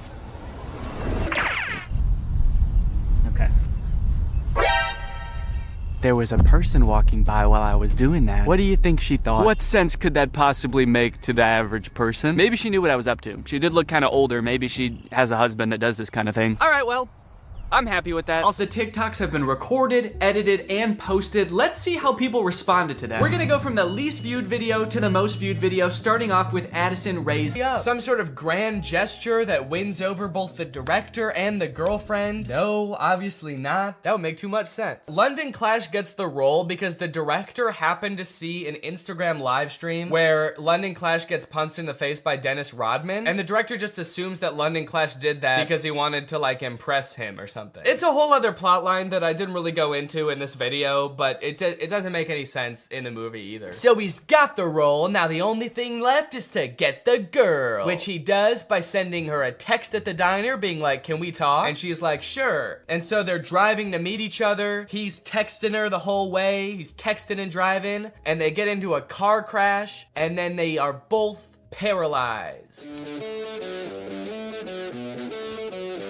That face says it all. That just happened. That's the resolution. He almost murders her. Irresponsible. He was texting and driving and he almost murders his girlfriend, and that's how it ends. After the credits roll, there's like a fun little blooper reel where we get to see the actors like messing around and not knowing their lines very well, which would have been a lot more fun if I hadn't felt like I had just watched an hour and a half of exactly that. Well, folks, what do you think? From rapper to pop punk icon to writer, director, and actor extraordinaire, which do you think MGK did best? Leave it in the comments down below. What do you think he'll get up to next? It's anyone's guess at this point. Professional fencer? Or maybe like a chef? He'll start just making food. That might be kind of sick. And you know what? All he would need to get started is HelloFresh, America's #1 meal kit and the sponsor of this video. Guys, I love HelloFresh. They send you fresh, quality produce from the farm to your door in less than a week, so you can savor delicious summer flavors right from home. I love getting a HelloFresh box because you know what it means? It means I don't have to worry about what I'm gonna eat for dinner every night. I'm not gonna find myself driving to some fast food chain to get a quick meal, because I know I've got a quality meal that I can whip up in like 35 minutes right at home. And I know it's gonna be tasty. I know it's gonna be healthy. If you're trying to stick to a particular health goal, HelloFresh has you covered because they have veggie options, fit and wholesome options, and pescatarian options. So HelloFresh fits a variety of lifestyles. Their plans are super flexible. You can pause 1 week if you want to. You can add more food 1 week if you want to. And even if you're on vacation, you can change the delivery address to deliver to your vacation destination. And then you can have home-cooked meals when you're at the family reunion. HelloFresh is the very first carbon-neutral meal kit company, and nearly all of their packaging is recyclable. They help cut down on food waste because they send you pre-portioned ingredients so you're only using what you need. So if you want to check out HelloFresh and have a flavorful summer, then head on over to HelloFresh.com. Use my code TrulyGreg16 for up to 16 free meals and 3 surprise gifts. That's HelloFresh.com. Thanks to HelloFresh for sponsoring this video. Thank you to you guys for checking out HelloFresh. Now I'm going to do the outro of this video. All right, you guys, thank you for watching this video. I hope you enjoyed it. If you're new here and you're not subscribed yet, make sure you subscribe and turn on my notifications to join Greg. Greg is what I call my audience here on YouTube. We're the biggest and happiest family on YouTube. That is a scientific fact. Please do not look it up. Please do not fact check me, because facts don't care about your feelings and I don't care about facts. All right, I'll see you guys next time.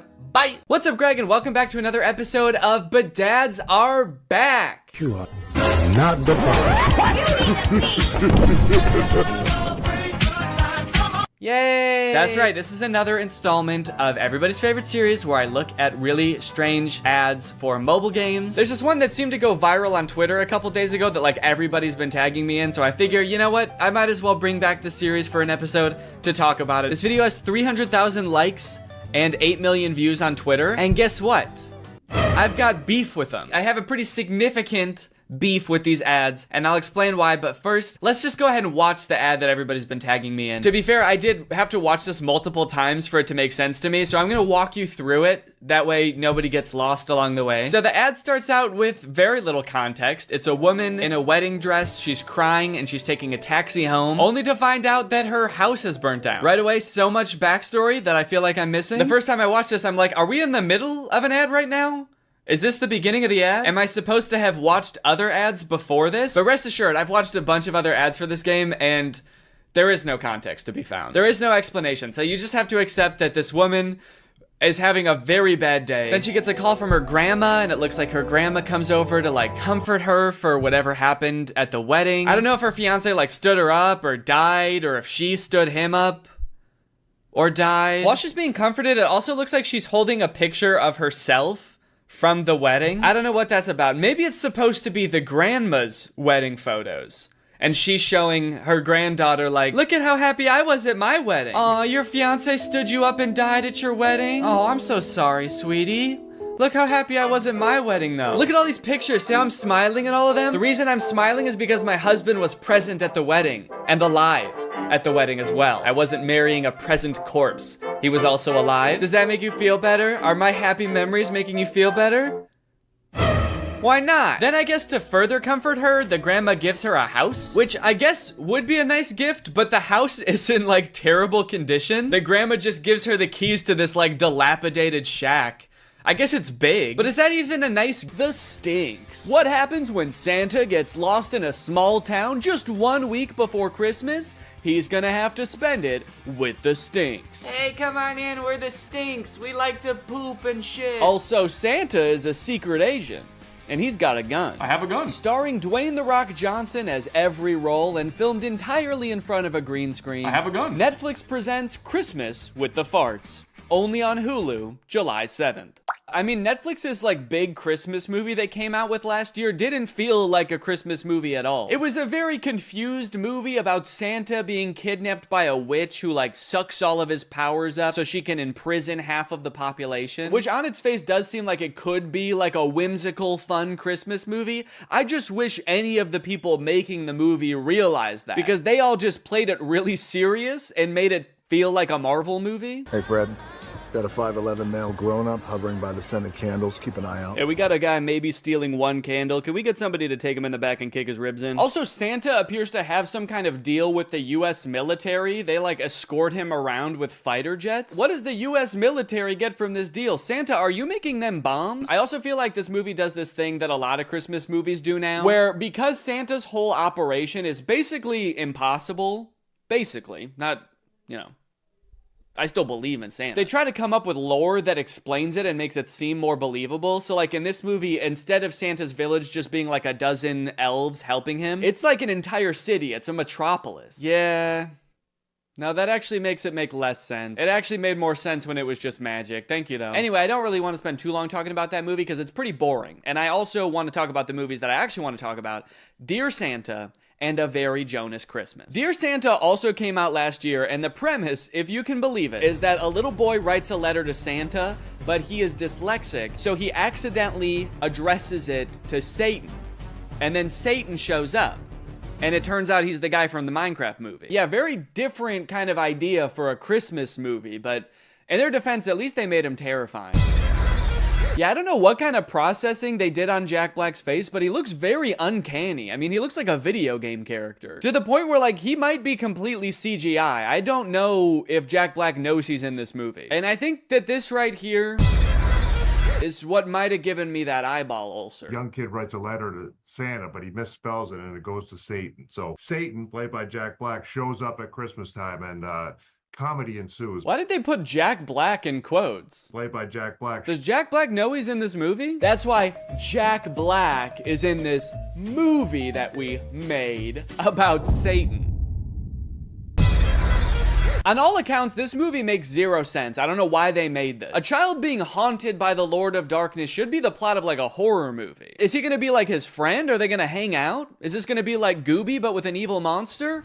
They already made that movie. It's called Gooby. Now going into this movie for the first time, I knew two things about it. One, that Jack Black plays Satan. And two, that something happens at the end of this movie that is in very poor taste. I was very curious to see what that was, but as the movie progressed, I honestly had a hard time seeing how that could possibly be. I mean, after all, there's so much insane shit in this movie, how could there possibly just be one thing? So most of this movie revolves around Satan trying to get this little child Liam to fulfill a deal in which Liam gets 3 wishes, and Satan gets his soul for eternity, and Liam goes to, and excuse my language here, hell. And in fact, he does eventually fulfill the deal, which leads to this very confusing montage. What? Why so blue? Why so blue? I just sold my soul to the devil. I'm sorry, I'm having a little trouble seeing why him selling his soul to Satan made him cool suddenly. Damn, look at that kid. He's so cool. What's his secret?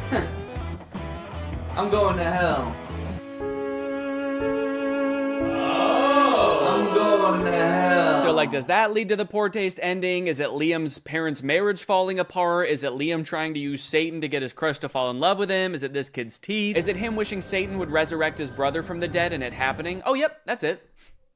It's that. We wanted to make sure that It didn't get too dark. It didn't become a horror movie or anything like that. I don't know, guys. I think you made it too dark. We wanted to tell a nice Christmas story. Yep. It's nothing like Satan resurrecting a little boy from the dead to make you forget this movie had anything to do with Christmas. Also, like a third of this movie revolves around Liam going to a Post Malone concert to impress his crush. And of course, Satan puts a spell over Post Malone to make him think that he's best friends with Liam. And when I was watching this, I was like, okay, so they must have just like repurposed all of this Post Malone concert footage from an actual Post Malone concert, right? Oh no. No, there's Liam dancing up on stage with him. Damn. They really threw a whole Post Malone concert for this weird ass movie. That's crazy. And I wanted to bring up probably the most important man to my career and the inspiration for my music. I am happy for Liam, but I'm concerned for Post Malone here. Bringing a 10-year-old on stage and being like, this little boy is my muse. He's everything to me. Is definitely gonna put a weird stain on his career. Everyone in the crowd is like, yo, this Liam dude sounds awesome. Post Malone has lost his mind, but this Liam kid can dance. Hey guys, it's me, Santa. I probably look a little bit different than you're used to, huh? Probably expecting a guy in a big red coat with a white beard, huh? Well, this is what I actually look like. All that stuff about rosy cheeks and a big white beard is all made up. Coca-Cola made that up in the 80s. I have always looked like this. Anyways, guys, I was just popping in here to thank SoFi for sponsoring this portion of the video. As we all know, one of the simplest and most powerful ways to build wealth is actually by earning interest on your money. Making your money work for you. Just like I make the goblins work for me. Like, that's right, the elves are another thing Coca-Cola made up. They're actually goblins, and sometimes I also hire ghosts. But here's the thing, when it comes to interest, most banks give you a tiny amount, like a fraction of a percent. But thanks to today's sponsor, SoFi, we're gonna change all that for you, all right? SoFi is a mobile-first finance company helping its members save, spend, borrow, and invest. When you open a SoFi checking and savings account and set up an eligible direct deposit, you earn a competitive APY, and there are no account fees. One thing I do want to make clear is I do still like milk and cookies. So if you're like, oh, this isn't the Santa I know, I'm not gonna leave out milk and cookies. That's the one thing I do like, but I like oatmeal raisin.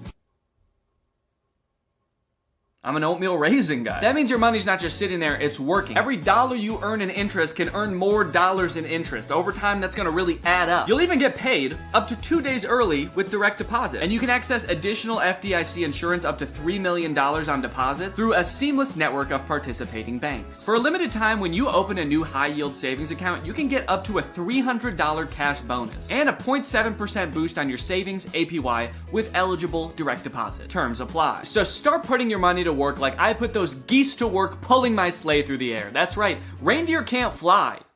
I use geese because they can fly. Head to SoFi.com/Danny, click the link in the description, or scan this QR code to learn more and get started. Thank you to SoFi for sponsoring this video, and thank you to you guys for checking out SoFi.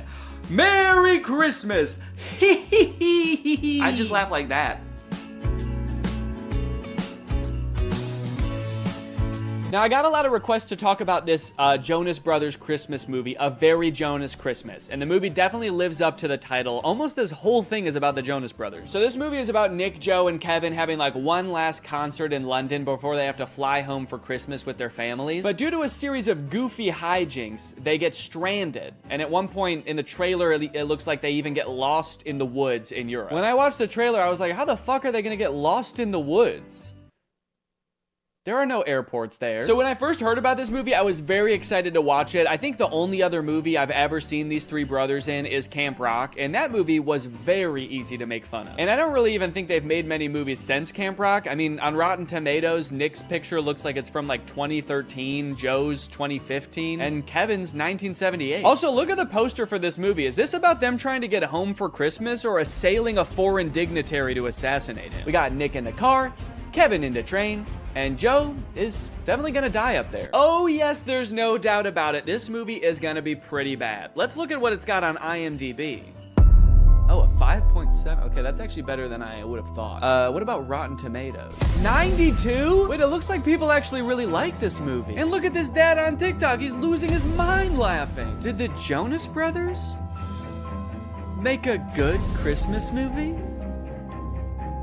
On purpose? Okay, so I have watched the movie, and I will say it's better than I thought it was gonna be, but that doesn't mean that it's not insane, because it is still insane. For example, you're probably wondering how the Jonas Brothers got stranded in Europe in the first place. Like, obviously, most people have to deal with, like, holiday travel congestion, but the Jonas Brothers probably fly on, like, a private jet, right?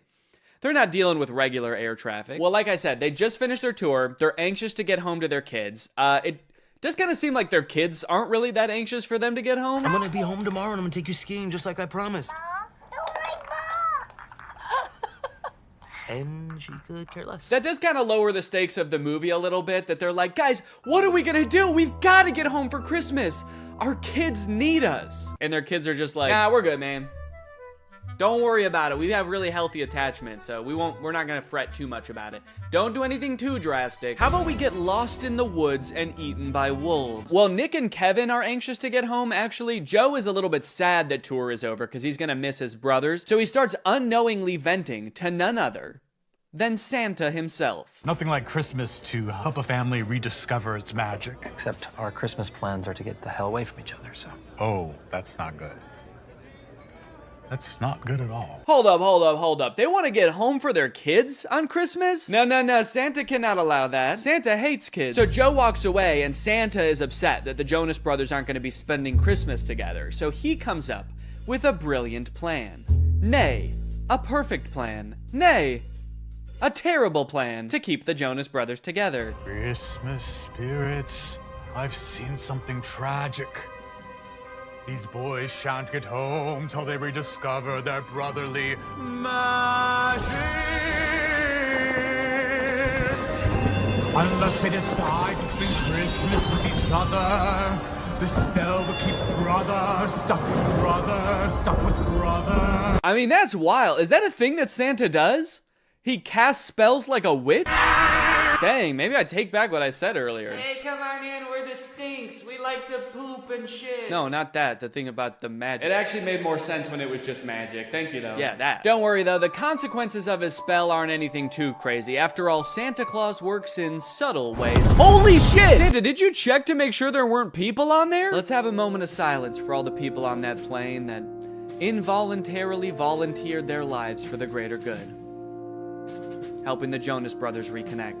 I had no idea that when Santa worked his magic, there was so much like death and despair involved. That's crazy. Also, it's a little bit disturbing that I feel like the Santa in this movie has already done worse things than Satan did in that entire movie. You're the uptight, responsible one. You're the lovable tramp, and I'm the relatable human cardboard.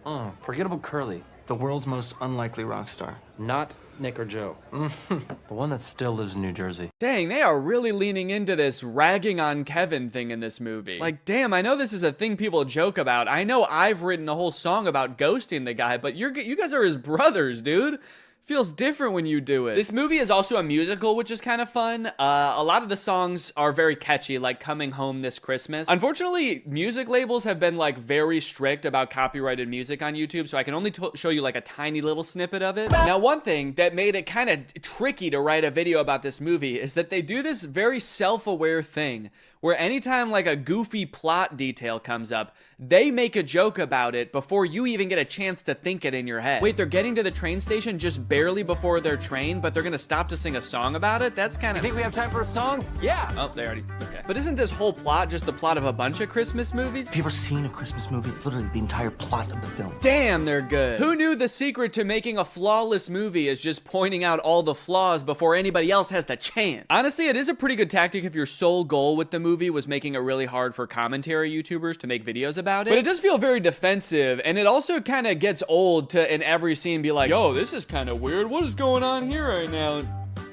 What the hell, is that a camera? Also, there's a lot of parts in the movie that are actually genuinely funny, and they kind of ruin them by doing this like self-aware thing. Like this song that Nick sings from his musical Home Alone the Musical, where all the lyrics are just about how being home alone means that there's no people in the house. It's a very funny song. Also, I think that YouTube is claiming this one less, so I think I can show a little bit more of it. But even when the movie is actually funny, the writers still feel the need to be like, what the hell are these guys even talking about? I can't believe the show only ran 3 weeks. I can. I'm sorry, Joe. Nick is just being so random right now. I mean, what is this? Some kind of movie? On Disney Plus, perhaps? Another downfall of this movie is that it really hinges on you knowing a lot about the Jonas Brothers. I mean, they weren't kidding with that title, dude. This is a very Jonas Christmas. Ideally, they want you to know, like, details about the Jonas Brothers' personal lives that I just am not in tune with. So I felt like I kept missing references. Like, apparently Joe has a line of candles. I know what you need. A calming chamomile candle. My new line, Glow by Joe. Also, apparently Nick and Kevin are married with kids, and Joe is divorced? I didn't know that before I watched this movie. So every time they would vaguely reference it, I had no idea what they were talking about. Got a few bad breakups under my belt as well. I'm not sure what to do here. Like, do people pretend not to know literally everything about your personal life? Or like Yeah, it must suck for everybody to know that you have brothers? That's what we're talking about, right? You had two brothers and then you got divorced with one of them, so now you just got one, huh? I know so little about their personal lives that in my head, Joe just is his character from Camp Rock. So when I heard that he was divorced, I was like, damn, it didn't work out with Mitchie. You guys were so perfect for each other. So more wacky hijinks happened, and eventually they get picked up by Santa, who I gotta be honest is a very unorthodox Santa. I live a very solitary life. My home is very remote, and my work is all-consuming. Yeah, he's like lonely and burnt out. I guess maybe he doesn't have the elves in this version of Santa, and so he has to do it all himself. Maybe he makes every present via terrifying spell. This lone wolf has always daydreamed about being part of a pack. Would you mind pulling over? I just want to go check on my brothers. Hey, would you mind pulling over? You're freaking me the fuck out. Eventually, they find a private jet to fly them home, but the pilot crashes the plane because he's taking sexy pictures of himself while flying. I like how the plane is in complete free fall and they don't seem to be affected by the G-force at all. We're going down! Everybody, brace for impact! Oh, fuck! There's this running plot line throughout the movie about how Kevin secretly wants to sing in a Jonas Brothers song, but they never let him and he's too scared to bring it up. But at the end of the movie, they make it home to their families and they're all singing and they finally let Kevin sing. It's a fun moment. It's great to finally hear him sing, and it's great that they're finally letting him. But then in real life, I just saw that Kevin just like released his own solo song. So it kind of seems like the opposite happened in real life. In the movie, they're like, yay, Kevin is singing. And in real life, they're like, you have to sing as far away from us as humanly possible, please. Honestly, though, all in all, this movie was a lot better than I thought it was gonna be. I was laughing at parts. I even looked like that dad from that TikTok at a few parts, dude. I was sitting on the couch, kicking my feet. I was giddy. Anyways, I hope you guys enjoyed this video. I hate to break it to you, but I don't know, this will probably be my last video of the year. Enjoy your New Year's celebrations, everybody. Stay safe. Thanks for watching, and bye-bye. What's up, Greg, and welcome back to the Romance Channel, where we cover the hottest romance movies known to man. When you think of the perfect love story, what comes to mind? Passion, lust, destiny, brothers, psychological intimidation, gazebos. All of those? Yeah, all of them? Good. Because today we're talking about The Kissing Booth. I've had this movie recommended to me for a while, and I recently sat down to watch it, and I gotta say, guys, I'm pretty confused. This movie has a completely normal premise, and there's actually nothing wrong with it. It's not weird at all. Guys, don't we all have a best friend? And don't you and your best friend have a written, strict set of rules that you guys follow to maintain your friendship? And isn't one of them, don't fuck my brother? Do not have sex with my brother! Of course, so see, I don't know what the problem is. Just don't end up grinding coochies with my brother, or I'll literally never talk to you again. Grinding coochies? What the? Ugh. All right, you know what? Just for that, that's it. I am making the video. The Kissing Booth is a bad movie. This movie starts off with way too much exposition. Instead of a normal movie where you sort of naturally learn about the characters as the story progresses, the movie decides to just dump the main character Elle's entire life story on you in like 3 minutes. Okay, Lee got a scooter and you broke your leg. Actually, should I be writing this down? Learned how to ride a bike. Learned how to swim. Okay, she knows how to swim? I feel like I would have just assumed she knew how to swim. Got my first bra. All right, okay. I think it's too much information, right? There's no way all of this information is necessary right at the beginning of the movie. It's not. It's almost all unnecessary information, actually. And by the time I finished watching this intro, I felt like I had already watched like 10 movies. I still have to watch another movie after this. I've watched like 3 people grow up from being a baby. Before the movie even starts, you watch Elle's mom slowly die in the hospital. Sat with mom in the hospital. Said goodbye to my mom. Damn. Oh, hell yeah. Mom or motorcycle? I think we came out all right on that deal. Did we need to see the mom die? Did that have to happen? They barely reference it in the rest of the movie. Did they have to just rapid fire through that? I guess it gives you a reason in the movie, like right off the bat, to be rooting for Elle because you've seen her go through some hard times. I guess later on in the movie, if you ever start to feel like she's being an asshole, the movie can be like, hey, well, her mom died, all right? So take it easy with the judging, okay? Pretty much all you need to know from the intro of this movie is that Elle and Lee are best friends. You know because they pretty much have the same letters in their name. And Elle has a crush on Lee's older brother, Noah. Noah is established as being irrationally angry and violent in the intro as well, so what's not to love? And that's me today, savoring the last fleeting— Hey! Don't fuck my brother! So Elle is clearly infatuated with Noah right from the start. I think we can all see that. Lee can see that. So you might think, damn, they have just a few rules in their friendship and Elle is not able to follow them. What a jerk. And one, you haven't even seen the half of it, dude. If you think this is bad, what do you think the rest of this movie's about? And two,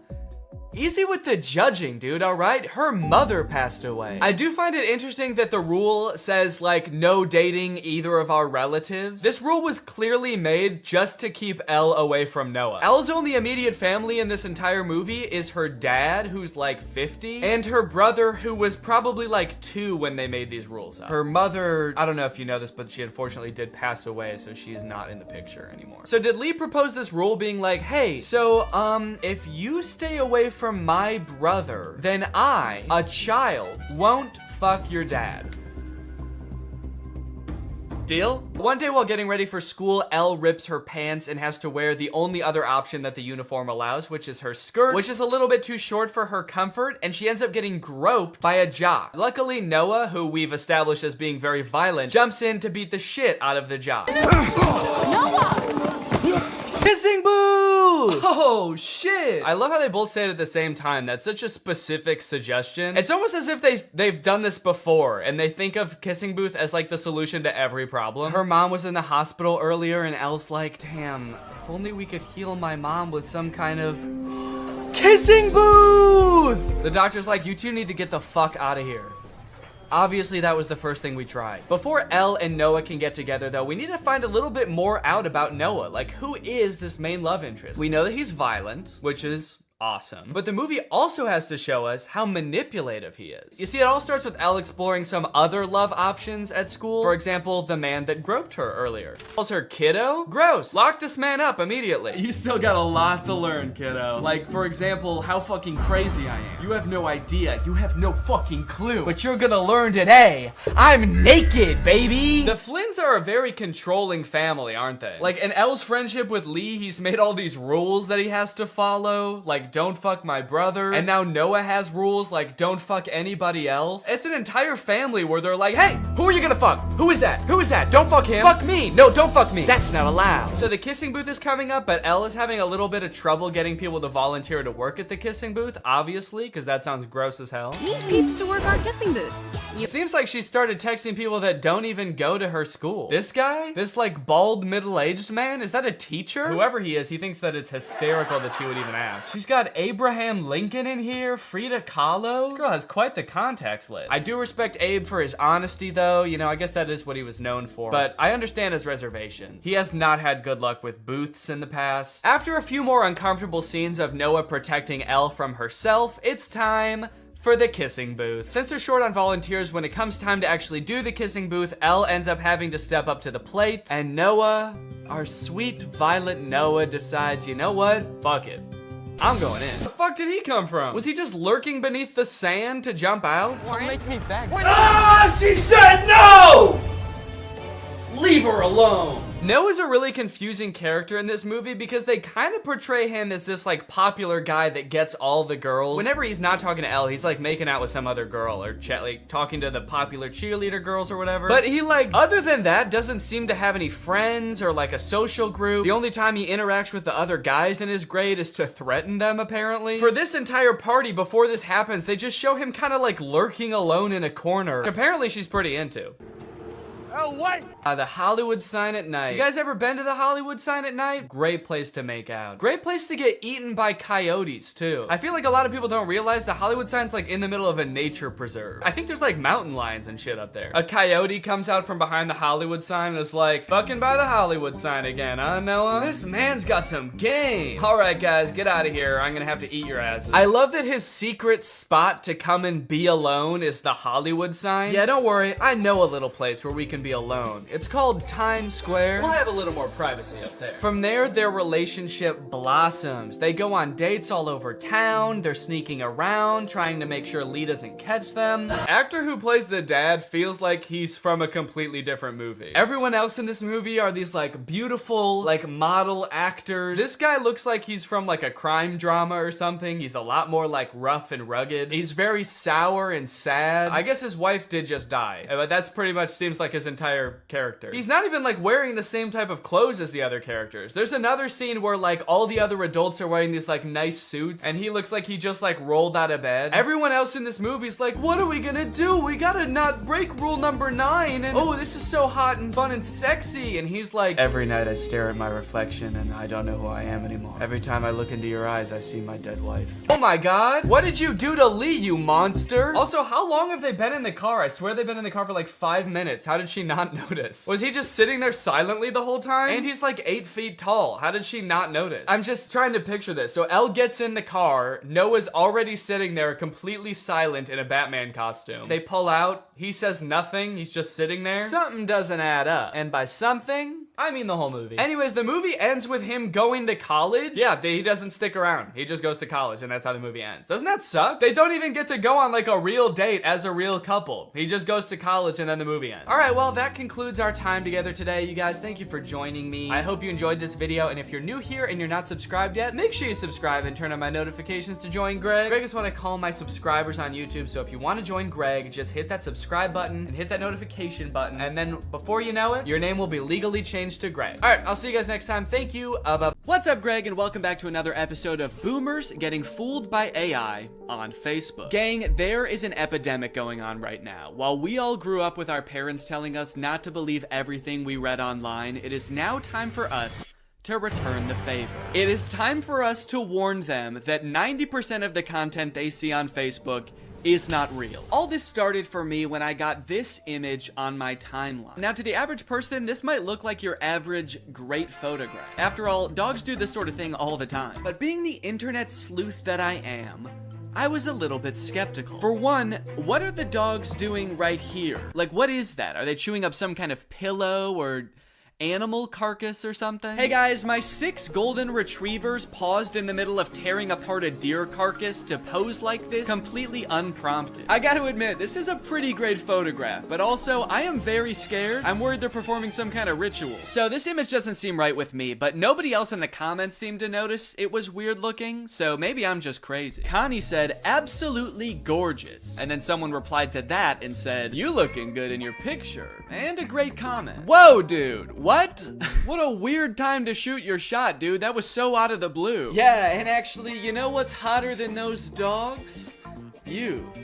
And your comment. Hotter than the dogs? There's other weird parts of this image, like this dog that's either sitting on another dog or melted into another dog, but it is by far not the worst image on this account. You know, they say some people's dogs look exactly like their owners, and I think this is a great and terrifying example of that. There's a mix of responses on this image. Somebody should call the cops. Absolutely love. Creepy. Okay.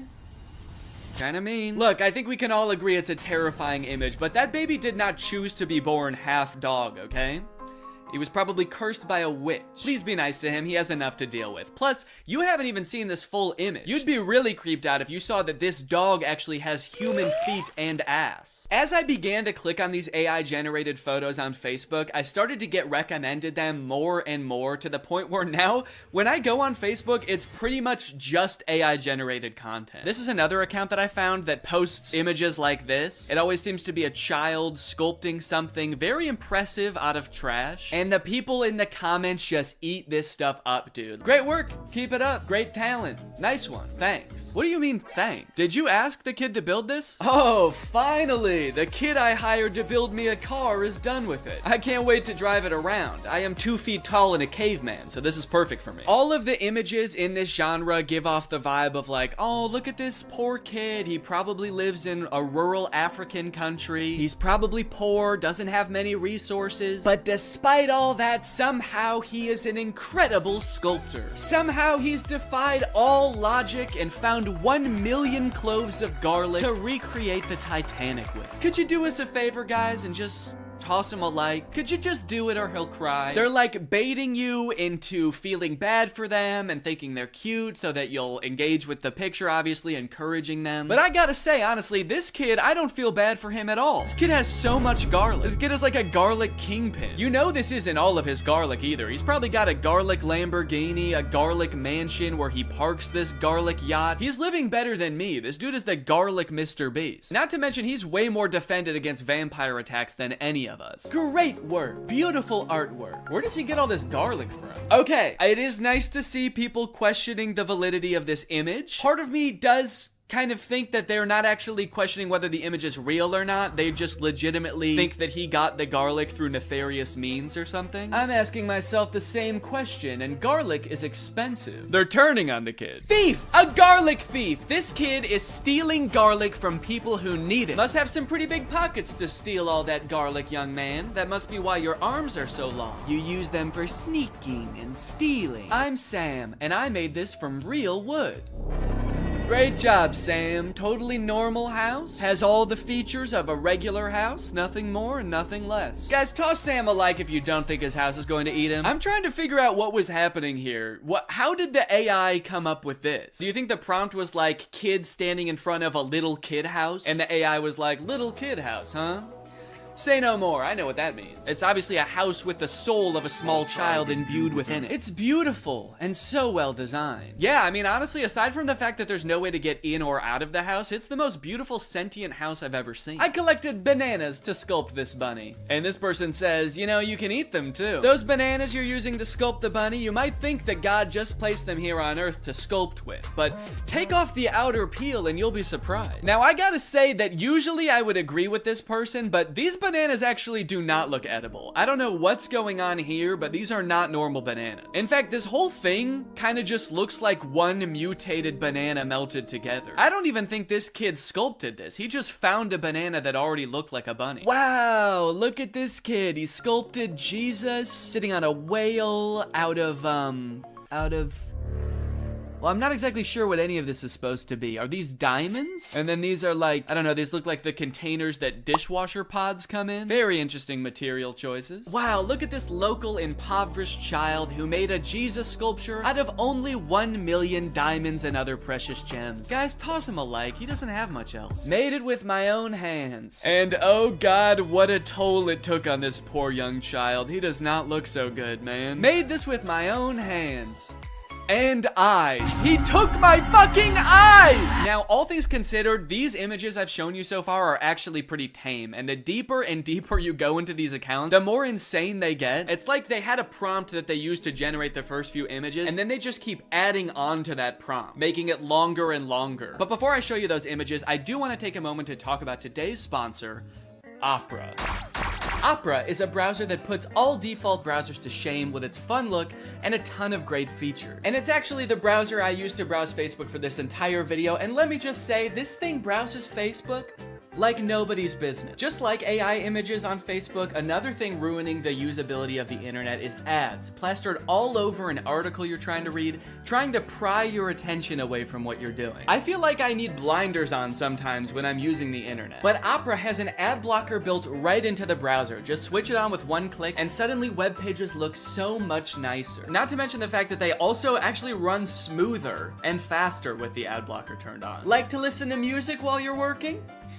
Who doesn't? I would be listening to music right now if I wasn't filming this video. That would be very distracting. Well, Opera has a music player built right into the sidebar of the browser, which works with Spotify, Apple Music, Deezer, Tidal, and more, so that you don't have to constantly be switching between apps. This makes me feel much more productive when I'm working to just have everything in one neat, tidy place. You also have the ability to take snapshots right within the app. You can add text, add stickers, turn it into a silly meme or a YouTube thumbnail. Then you can send them to friends using Messenger like Facebook Messenger, WhatsApp, and Telegram, which are also built right into the sidebar of the browser. If you're working on the go, as I often do with my trusty laptop, you can switch on the battery saver with just one click, extending your browsing time by up to an hour. So if you want to check out Opera, it's totally free. Just use the link in my description to download Opera today. Thanks to Opera for sponsoring this video, and thank you to you guys for checking out Opera. Okay, like I was saying, the prompts just seem to keep getting longer and longer. It seems like one of the big tricks that these accounts use to get people to engage with them is by including Jesus or other Christianity symbols in their images. So this account at first just posted Jesus in the sand. This guy sculpted this gigantic Jesus thing. Everybody thinks it's beautiful. The caption is, "Why don't pictures like this ever trend?" Clearly baiting people to engage with it and like the picture. But then after Sand Jesus, I saw Sand Jesus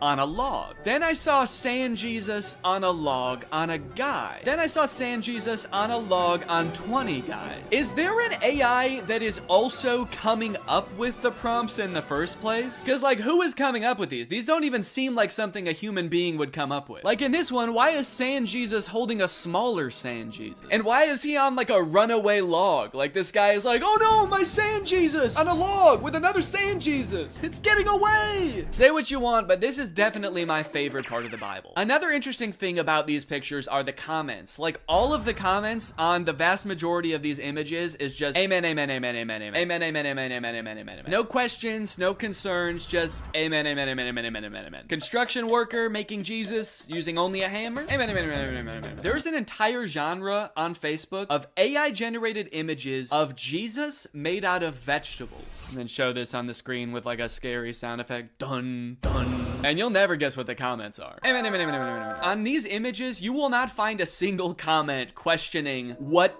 is going on here. Has this always been a thing? I don't think I've ever seen anything like this before. No one's questioning why these kids' hands are facing the wrong way. Why, if he is made out of vegetables, are his eyes so blue and lifelike? And obviously, I'm not trying to make fun of Christianity at all here. If anything, I think these pictures are kind of disrespectful to Christianity because they're just like using these fake, ridiculous images to bait people into engaging with their profile so that they make money. But you should already know by now, it gets worse. It gets way worse than vegetable Jesus, dude. You got crab Jesus. You got shrimp Jesus. And of course you have another shrimp Jesus. Amen, amen, amen. Who is this for? It's on like a legitimate Facebook account. This account has 117,000 followers. Who is meant to appreciate this image? Christian shrimp? Hey man, shrimps gotta get to heaven too. How else can they be saved from their shellfishness? I'm convinced that there was not a human running this account at all. I think this account was conceived of, created, and is currently run by an AI. There was never a human involved. And not only that, I'm also starting to suspect that the comments are also bots. There is no other explanation for the amount of engagement on these pictures, and like serious engagement. And also all the comments are like saying the same things, and they're all very generic. So it feels very bot-like. So if that is true, then technology has created a corner of the internet where an AI is interacting with another AI, and they both think the other one is a human. Does that not just feel wrong? Like, I kind of feel like a third wheel just being on this page. Learning that AIs interact with other AIs without humans watching at all feels like learning that, like, ghosts hunt other ghosts. Thought they were here to scare us. What the hell? And of course, the caption of Shrimp Jesus is, made it with my own hands. Do me a favor and destroy it with your own hands. How about that? Can you unmake it, please? Another popular thing for them to add into these images seems to be flight attendants. There was a lot of flight attendant-centric AI-generated images, oftentimes with Jesus as well. And I'm assuming that whatever this account started off posting was more tame than this, like it kind of made sense. The caption is "Beautiful Cabin Crew, Scarlett Johansson." So I don't know if it had something to do with Scarlett Johansson on a flight or something, and then the AI just kept changing the prompt over and over until it was this. Here's another one with the exact same caption. I like that a good amount of the comments on this one say good luck. Good luck, amen. Good luck, amen, ma'am. I have no fucking clue what's going on here, but good luck or congrats? I don't know, man. It's crazy how much these accounts post. If I just scroll through here, you can see these accounts post literally hundreds, if not thousands of times a day. Just post after post of nonsensical images. What is this? What is this supposed to be? And it's like, why? Do they make money from this? I've scrolled a lot through these types of pages, and I've never seen like a sponsored post or anything. So it's not like they're doing ads for companies using the following that they've built with these pages. Because like, who would the ads even be targeted to? Christian Shrimp? After doing some research, I found this video that this guy made called "Make Money Posting AI Art on Facebook Using Free Tools," where he basically explains that you can sign up for Facebook's monetization program, and basically you get paid kind of like on YouTube based on how many views your image gets, and I think on Facebook it has something to do with how many likes. So some of these accounts might be making bank. Most people think that clickbait is some shady, taboo, weird kind of topic, when in fact, all it is trying to get a click. Yeah, guys, clickbait is not necessarily a bad thing, just as long as you're honest about what you're delivering. Anyway, let's go ahead and learn how to trick people into believing that fake images are real. Utilizing good images, ad headlines, and articles to drive people to relevant content that actually does talk about what the image or ad said in the first place. Yeah, but if the image is not real, then doesn't that make it impossible to deliver on the promise? Now, this guy does go on to say later in the video that you should make it clear when things are AI or not real. But after finding a bunch of these accounts, it doesn't seem like anyone using this method actually does that. I haven't seen one single image that has been like, by the way, this is AI and not real, so just saying now. Tricked ya. Here's a different Facebook group that posts like beautiful mansions that all seem like they're AI generated. No disclosure anywhere that these images aren't real. Like being in a coffee mug. Love it. Huh. Yeah, there is something about this image that just looks like being in a coffee mug. Very insightful. Thank you. Either way, if this keeps up and this type of AI content invades all the other parts of the internet, it is just going to become completely unusable. I think Facebook and like every other social media platform needs to start training an AI that can detect AI generated content, so that it can like put a badge over all of these images to be like, hey, these aren't real, just, you know. Because so many people are so keen to try to use this to make money or create content for them that like, just imagine in a few years if every single tweet or TikTok is created by ChatGPT or Midjourney. That sounds like a nightmare. Also, AI uses images and videos on the internet to train itself. So if like most of the images and videos on the internet become AI generated, and a lot of them look as bad as the ones that we've seen, isn't the AI just gonna get worse and worse? If it thinks that that's what real life looks like, what is its bad replication of that gonna look like? After I watched that one video, I started looking through a bunch of other videos on how to make money using AI, and there's a bunch of other ones that I think people should know about. This dude's video is called "I Got AI to Create My Facebook Ads in 10 Minutes." The first few ways that he shows are pretty tame. It's just like using AI to create product photos using an existing product that already exists. The AI is just being used to enhance the photo, like change the background. But this next one is crazy. We'll drop our product URL in here. Type in our target audience, which is females aged 18 to 45. And then we can hit next.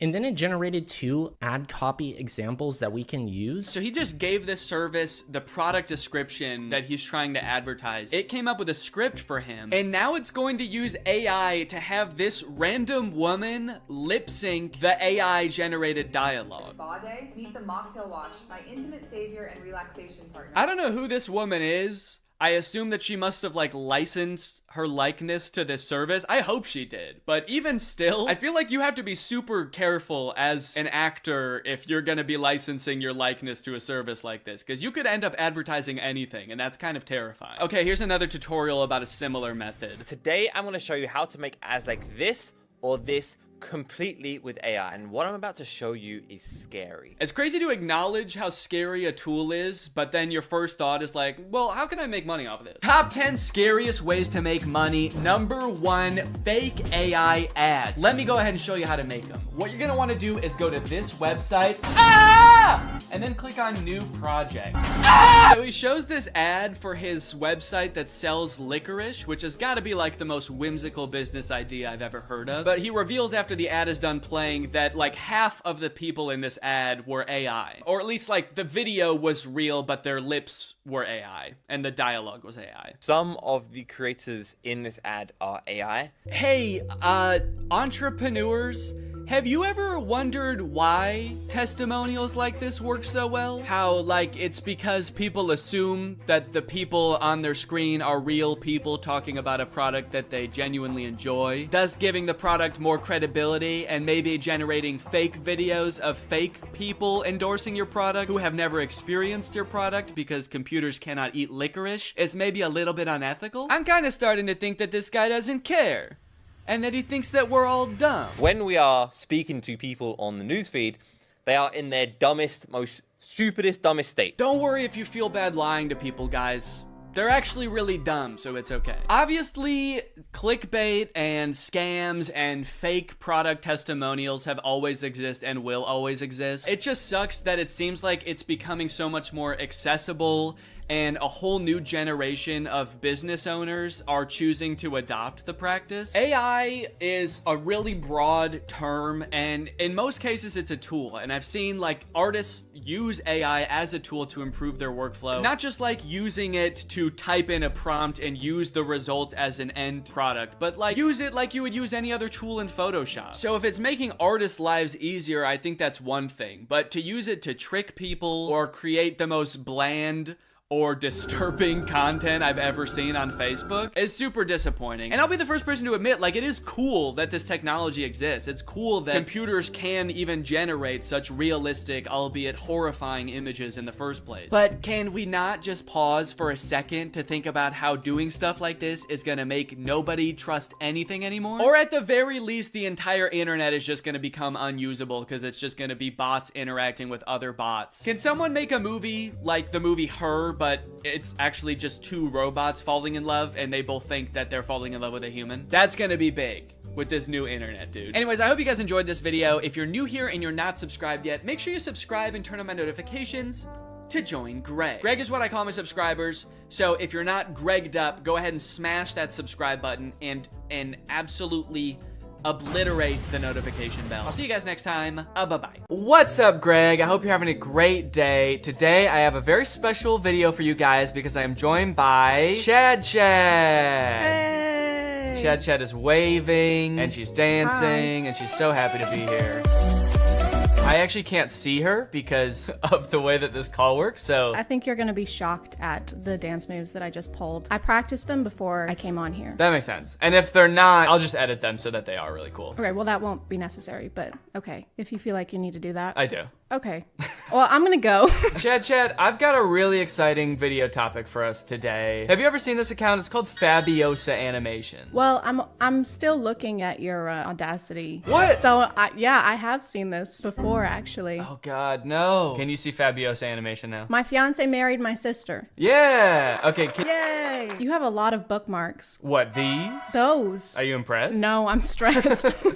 They're important. You never know. I might have to, like, get some royalty-free music really quick or go to therapy. Doctor. This is a mood, honestly. Well, thank you for totally lambasting my desktop setup here. You're welcome. That's what I came to do. Yep, and now you can go. Okay. I threatened to leave for the second time in like 10 minutes. It's kind of funny because I can't see you, so I actually wouldn't know if you left for a second, like if you just were silent. Let's get into the video. This account is called Fabiosa Animation. Their account is described as a place where you can discover other people's stories and share your own ones. So we're like co-owners of this page? page we can post on here? Yeah, I guess so. Well, first off, it seems like all of the stories here are true. Of course they are. And we somehow should have access to post our own animated stories to this account. I have a few of those. Let me just upload those real quick. All right, so let's play this. It's called My Fiancé Married My Sister, as you saw. First off, it's way too loud. I don't know if it is for you, but I'm gonna turn that down. Can't hear. Oh my God. Can you hear this? Yeah, I can hear it, but now I can't see the screen. Oh, God damn it. Do I have to choose between like the audio or being able to see it? No. If you want me to pause at any time, let me know, since you can't do that remotely. Okay, is there like a code word for pause that I should use? You have to say... Synonym for pause. Adjourn. All right, yeah, we'll use adjourn as our code word. I went on a date instead of my twin sister because she broke her leg. Bruce was like a man from a fairy tale. Who is Bruce? Why do they say Bruce like we're supposed to know who Bruce is already? The whole story starts like we're in the middle of a conversation, or like we've known these people for years. Like, why? What happened to her leg? And it's just assumed, it's like, I went on a date instead of my twin sister because she broke her leg. As you know, how she broke her leg. And since she broke her leg, the next logical thing for her to do is get somebody else to go on the date with her. Because you can't postpone dates. That's how you lose a man like Bruce. And you don't want to lose a guy like Bruce. He's a great guy. Well, yeah, he's like a man from a fairy tale. tale. You know, the type of man who will break up with you if you're late for a date. If you're late for a date because you broke your leg. It is kind of interesting they use the phrasing, Bruce was like a man from a fairy tale, because there are like really nice, you know, like Prince Charming type guys in fairy tales, but there's also like witches and like evil men in fairy tales as well. Jekyll and Hyde? Is Jekyll and Hyde count as a fairy tale? Would that be a fairy tale? I feel like fairy tales are stories you tell the kids. I feel like that was like an adult horror novel. I tell my kids about Jekyll and Hyde, the many kids that I have. And how many kids do you have? How many is the max of kids you can have? I actually have this bookmark. What is the legal number of kids you can have? All right, well, let's figure out if this guy broke her leg or what. You're gonna go out with Bruce until my cast comes off. Now at this point, the twin is like falling in love with Bruce, I guess. And now she has to go on every date until her cast comes on, which I assume is gonna be like months, right? But why is she upset about it? She just said it was the best date of her life. Yeah, she looks pissed. Maybe she's like angry that she's gonna have to stop dating him at some point. Maybe she's like planning to kill her sister right now. She's thinking ahead. Yeah, you're right. Bruce introduced me to his son Lucas. Lucas never spoke after his mom died. The music in these is also like a little bit too like peppy and... Yeah, it's a little too happy. Lucas never spoke after his mom died. Lucas was a deeply troubled child, and I'm like banging my head over here. Is horrifically traumatized. But it looks like he's about to speak, if I had to guess. He looks pissed. He never let anyone near him. She's pretty near him. Adjourn. She's pretty near him. Adjourn! She's near him! She's near Lucas. Adjourn! Do you think we should just play this on like 1.5 speed? Yeah, I hope you can read fast. I managed to get through to the lonely little boy. The little lonely boy. Oh, the little lonely boy. You can't mix those two up. All right, let's see how good the music is at 1.5 playback speed. Laura's cast was off, and she could walk again. I'm finally gonna meet Bruce. I don't know if this is just a weird way to word it, but she's like, I finally get to meet this guy. I'm just trying to think of a situation. So if this was like an online dating kind of thing, right? Where they haven't met yet, and then she breaks her foot, and she's like, oh, well, I don't want him to think I'm a catfish, so you need to go. And you need to date him for a month before I even know if I like this guy at all. So for all we know, like, Laura doesn't even know if she likes Bruce at all. And she's about to go back into this relationship where Bruce thinks he's already introduced her to his kid, and they're like closer than he's ever been to anyone since his mom died. His walls are finally breaking down. He's letting her play with pirate ships with him. He's just a little boy now and not such a little lonely boy. Laura tortured me every day. Adjourn. She's doing what? Laura waterboarded me every day. Laura pulled off my fingernails each night. Laura broke my leg, and now she's dating Bruce. Oh, she tortured me every day talking about dating Bruce. Oh, okay. I'm getting married to Bruce. That day, my heart was shattered. When Laura introduced me to Bruce, he said that my sister and I were totally different. But Lucas recognized me at first sight.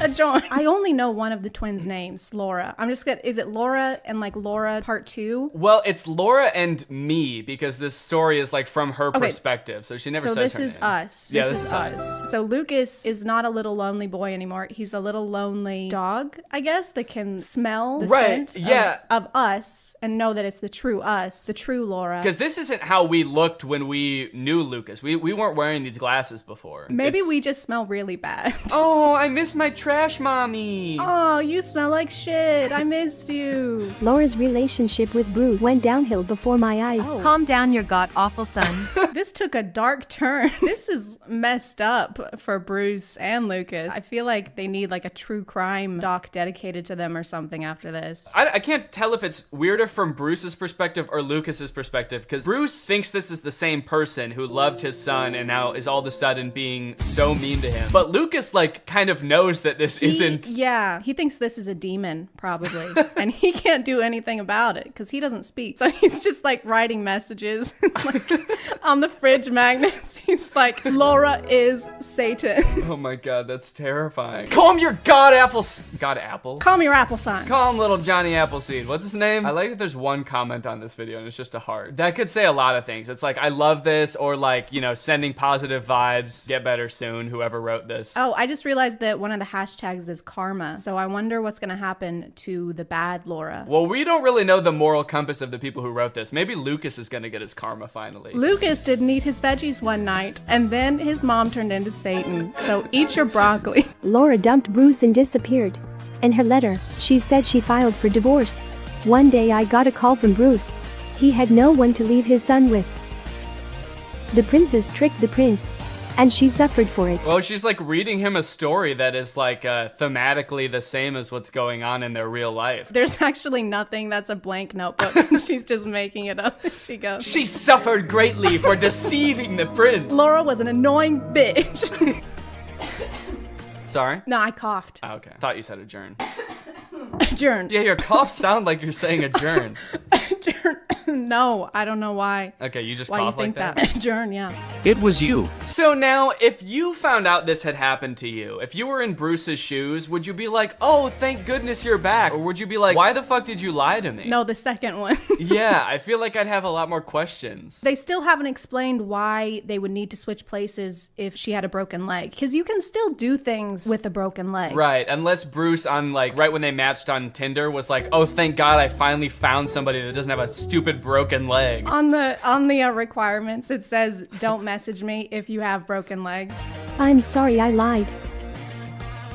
Don't cry, Mom. He spoke! And he called her mom, or us. He called us mom. Yeah, he called us mommy, and we're his new mom. And they walk off into the sunset together. I don't know if that's the best message. People might impersonate who you think you're dating, but you should forgive them. Forgive them and let them into your home and let them raise your child with you. And let them around your young, already traumatized son, and let them bond. Do you see this? What the fuck? Just so you know, there's no way this ever happened. What happened to this being our story or whatever? What is this highlight story with the armpit? So this looks like their top something of March 21. Let's go ahead and check it out. I became a mom after my husband passed. Why are the children fully clothed in her womb? Oh, yeah, he's got a little shoe. That child is like 3 years old. I gave birth to a 5-year-old kid twice after my husband passed. I gave birth to my husband after my husband passed. It's like a full-grown guy. I dated Deep Pocket John. I became his lover. I broke my husband with my nose.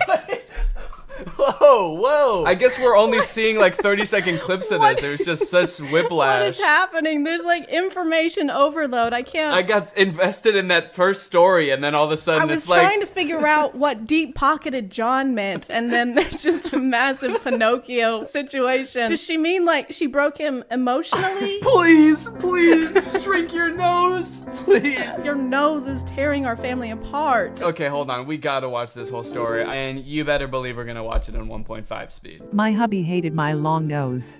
And his birthday gift to me was a nose job. So maybe it is gonna be emotionally. He just hates her long nose. And there's nothing wrong with his face, right? His face is totally normal. That is the most attractive man I've ever seen in my life. Why did he marry her in the first place? It's a good question. Maybe her nose got longer. Maybe she is Pinocchio. She told too many lies. If the nose was a byproduct of excessive lying. Of being a liar, then yeah. But I don't think getting a nose job makes you not a liar anymore. It takes back all the lies if her nose goes back to normal. Yeah, you have to go see Dr. for that. He would take his pretty colleagues instead of me to business meetings. You'll scare everyone off with your nose. Everyone else is gonna be scared of you like me. I'm so scared of your nose. Does she work for him? Oh, I guess. I don't know. Unless like this is their house and we gotta go have a business meeting in our bedroom. Get the fuck out. I decided to wait until Seth dozed off to run away. I didn't want the surgery, but was afraid to tell him. I didn't see Seth when I slammed the door. Oh no. Are they gonna give him a long nose during the surgery? The only way we could save you is with a nose transplant. And his wife walks in with no nose and he's like, oh my god. Where's my wife? Did you not know who gave you the nose? Oh my god. My hubby yelled that I'd ruin his life. This is like the worst person in the world and they're going through such turmoil, but she still calls him her hubby. That's what I was thinking. Yeah, it's kind of too much of an endearment to be like, my hubby is an asshole and I tried to run away from him. Oh, my hubby. Aw, my little baby hubby yelled at me. He's got bigger problems than his nose surgery, dude. There's like debris flying out of his mouth while he's yelling at her. His mouth is like upside down. It's like they rotated it. He's got kind of like a fish-shaped mouth, right? I don't know. I've never really looked at fish's mouths that much. Lucky for you, I've got a bookmark for this. You have a bookmark. Of course you do. It's like they're kind of upside down style. Yeah, that's kind of what my mouth looks like, actually. And what were you saying about it? I said that's the best kind of mouth that you could have. And for the first time, I went to a business meeting instead of my hubby. No one paid attention to my nose, but they noticed my experience and expertise. That's when I found confidence.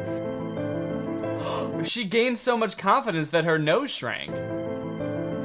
No way. The moral of this story is just don't have a big nose. It like shrinks and then fades to be another nose. Like it gets pretty small and then the animators were like, well, that's too small. And then they kind of fade it to like a normal nose. We don't want to make this unrealistic. I filed for divorce and got everything in court. Well, I filed for divorce and set him ablaze in the courtroom. Wow, she's got some kind of magic going on. My nose shrunk 3 sizes the day I gained confidence, and when I took my husband to court, he started on fire. Burst into flames. I got a raise and filled Seth's position.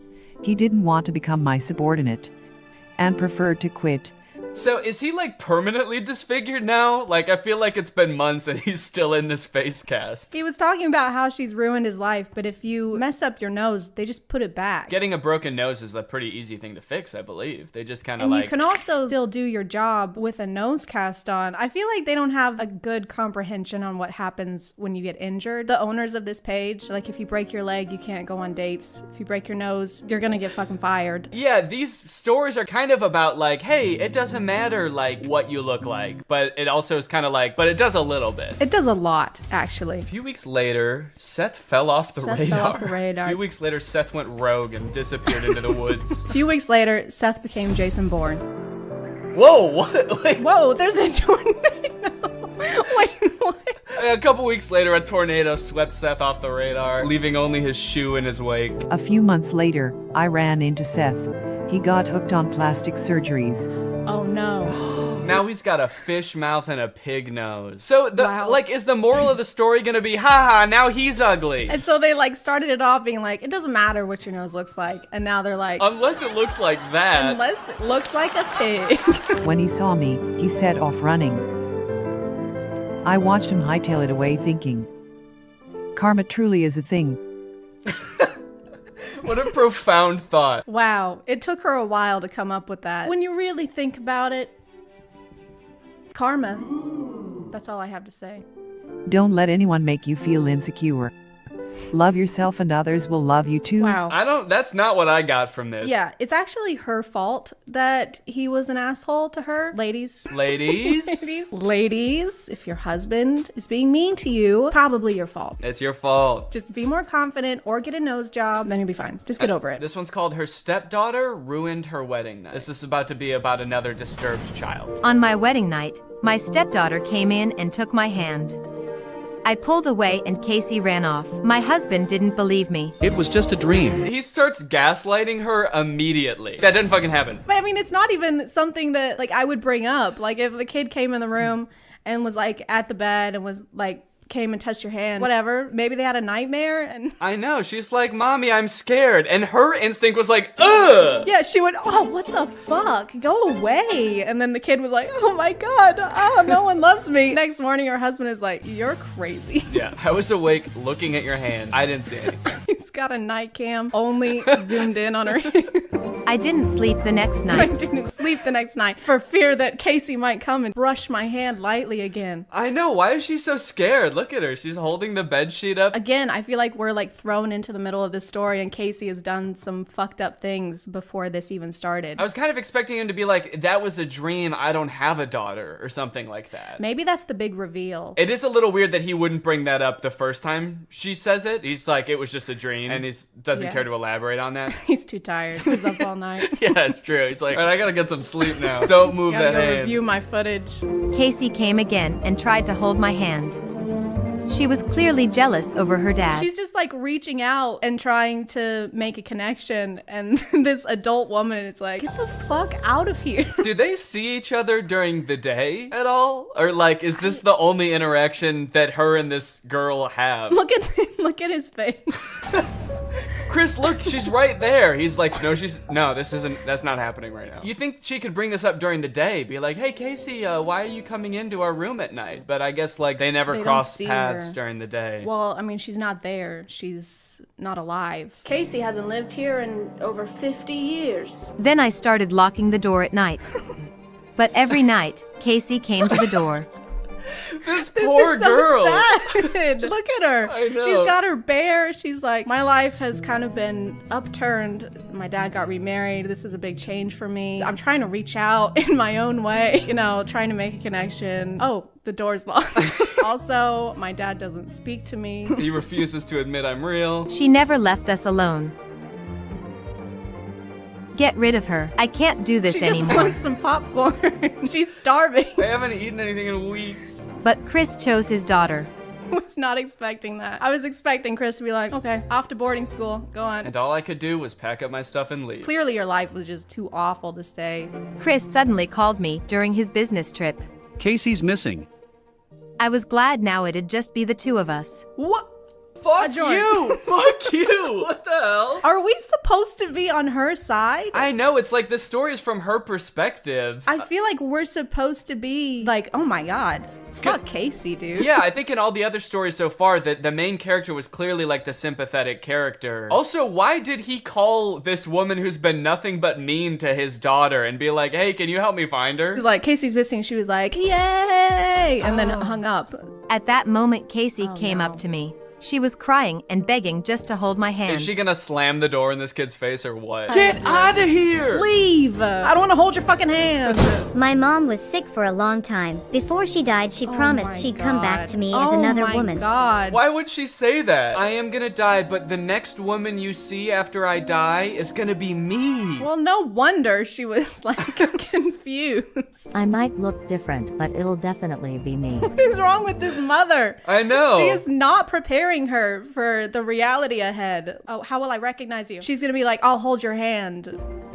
I'll have the same warm, soft hands. Oh, so she was trying to feel. She was just trying to feel this girl's hand just to see. She was doing the test, the hand squeeze test. Casey was hoping it could be me. Yeah, no shit. So I finally put two and two together that she I thought. finally figured it out. She wanted me to be her mom. I find it so hard to believe that after finding this out, she's gonna be any different. It's like, if you were this mean to this kid whose mom died, knowing this small piece of information is not gonna make you suddenly be like, oh damn, you thought I was her? Okay, yeah, then I will be her. The next morning, Casey hugged me and smiled. Mommy, you really came back to me. Yes, and you helped me remember everything.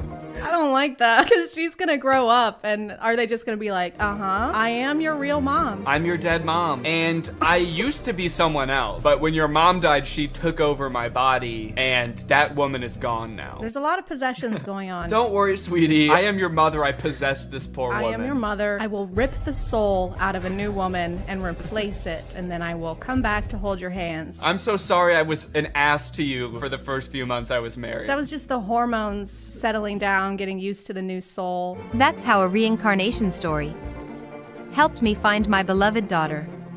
So are we supposed to think that she's actually the mom? They're not just telling that to the kid. They're telling that to us too. You know, we're gonna grow up someday too. I feel like I'm being gaslit. I know. They spent this whole story like this is just some woman who met this guy. And then they're like, and remember now that she's the mom? Remember how we all knew that that was the mom the whole time? Remember that? Casey truly believes a part of her mom lives in me. That idiot. That dumbass. I really feel like her mom, and I'll never tell her otherwise. Maybe you should. Maybe Casey will figure it out. It's like Santa Claus or the Easter Bunny, only it's like, I'm not your real mom. Do you remember how old you were when you found out that your mom wasn't really some dead woman possessing somebody? I was 18 and I cried. It is worth noting, they have a YouTube channel, Fabiosa Animated, and so they have all these animated videos, but they do have a not animated channel too, and these are all live action stories. They're kind of like Darman videos. Yeah, the titles, the thumbnails are literally just Darman. Wait, there they go with hubby again. Hubby denied me a hospital my birth. Sweet hubby let me die. Hubby check. Hubby wanted me to suffer through childbirth. Well, do you want to do the most popular video? Short lesson to see real beauty? Sure. Cover your ugly face or go home. My mom became a teacher at my school and made my life hell. You are gonna dress like the Phantom of the Opera and you are gonna like it. And you're gonna sing. I've never seen the Phantom of the Opera. Does he sing? The only thing I know from Phantom of the Opera is that song that's like, sing for me. Do you know that? No, but Never mind. if you keep singing it, I might. Luckily, I have it bookmarked. This is the only way I know this song from Phantom of the Opera. Take a closer look at that snout. Okay, well, anyway, let's get back to the video. Why would you choose this mask? No one will suspect anything's wrong with you. She forced me to hide my birthmark under a mask every day. I wasn't allowed to tell anyone she was my mom. It hurt. I decided to have surgery so she wouldn't be ashamed of me. Doc asked for my parents' genetic info. This set is the same one that they're using for the school. So this doctor is actually, they're just in the janitor's closet. Yeah, the janitor just put on a blue hat and was like, I'll do it. He got this stethoscope from the biology teacher. His name is Doc. Hi, I'm Doc. This is my office. I'm gonna be using these brooms to cut your face open, and I'm gonna put my face on your face. This is my certificate. I secretly went through my mom's files and found this. So the doc asked for her parents' genetic info? Is that what that said before? And so she's like, oh, my mom will have that in her files. She'll have like her DNA sequence printed out on millions of pieces of paper. I keep my genetic files on the fridge. Like homework you aced or something? Yeah, I'm really proud of it. Look at these genetics, man. A photo of my dad with a woman who had the exact She's same not a real mark. mom. No wonder she's mean to her. No wonder she wouldn't let her tell anyone that she's her mom, because she's not. Just like, quit saying that. I don't know you. Casey. Yeah, Casey's all grown up. I couldn't believe it. Mitzi wasn't my mom.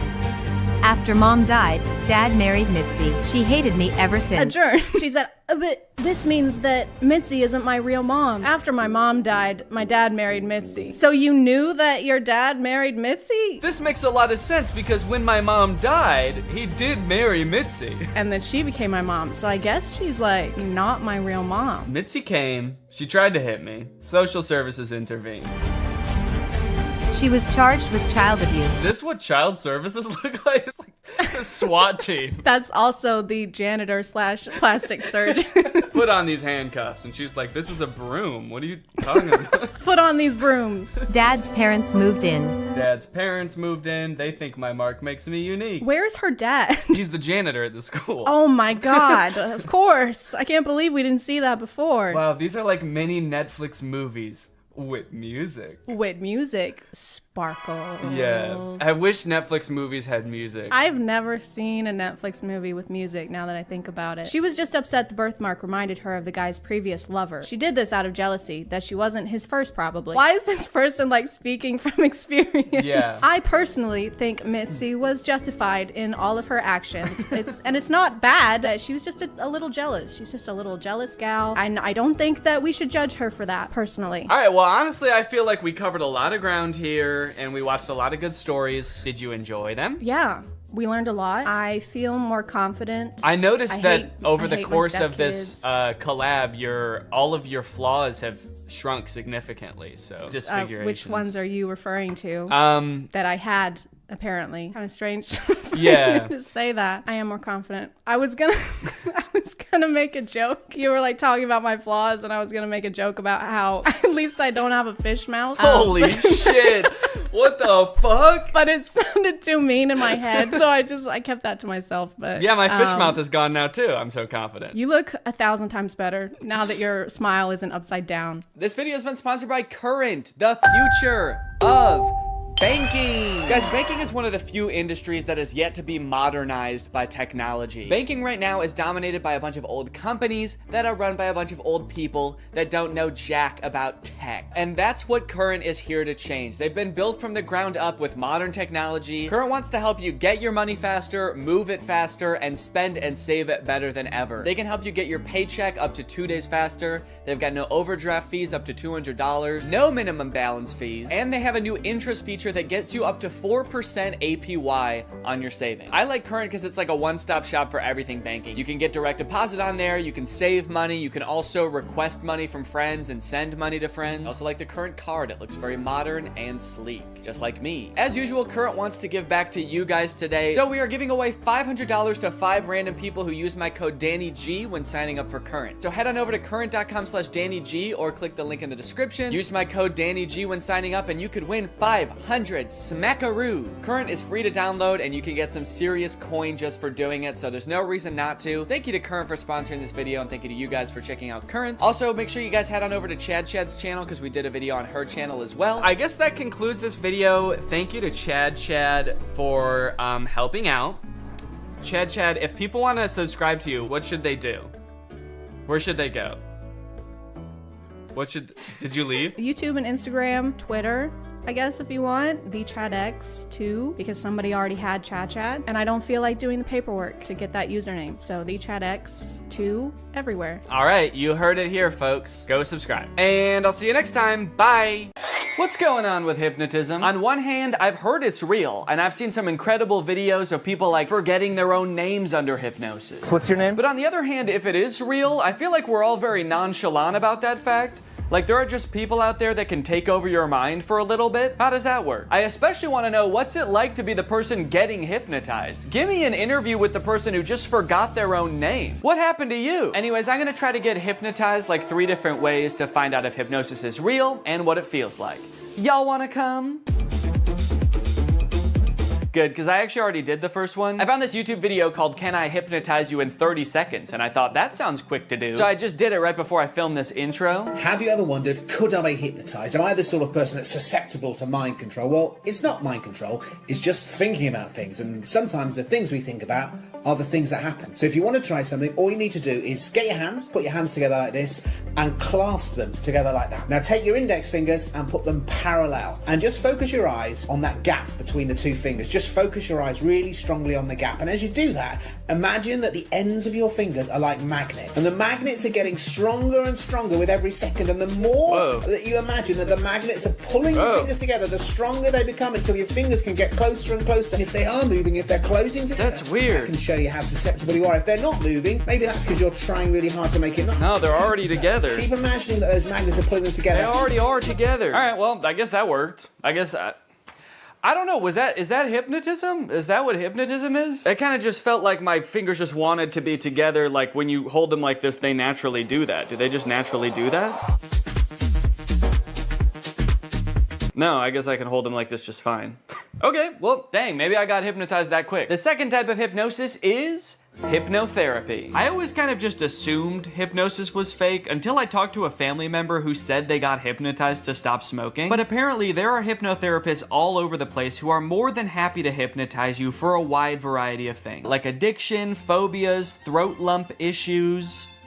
Bad karma won't go away. These are real ones from actual hypnotherapist websites. As for myself, I'm hoping to get hypnotized to cure my lifelong battle with my nails. I've bitten my nails as long as I can remember. I hate it. Laura hates it. I bite my nails so much I chip my tooth. So hopefully this guy can fix it or at least replace it with like a healthier habit like smoking. I really want this to work, so I've intentionally like not looked up much about hypnotherapy because my instincts tell me it's one of those things that you have to like fully buy into, and I don't want to read something that makes me doubt it. So the only thing I know right now is that I'm going to be paying $450 over 2 sessions to get hypnotized via Zoom.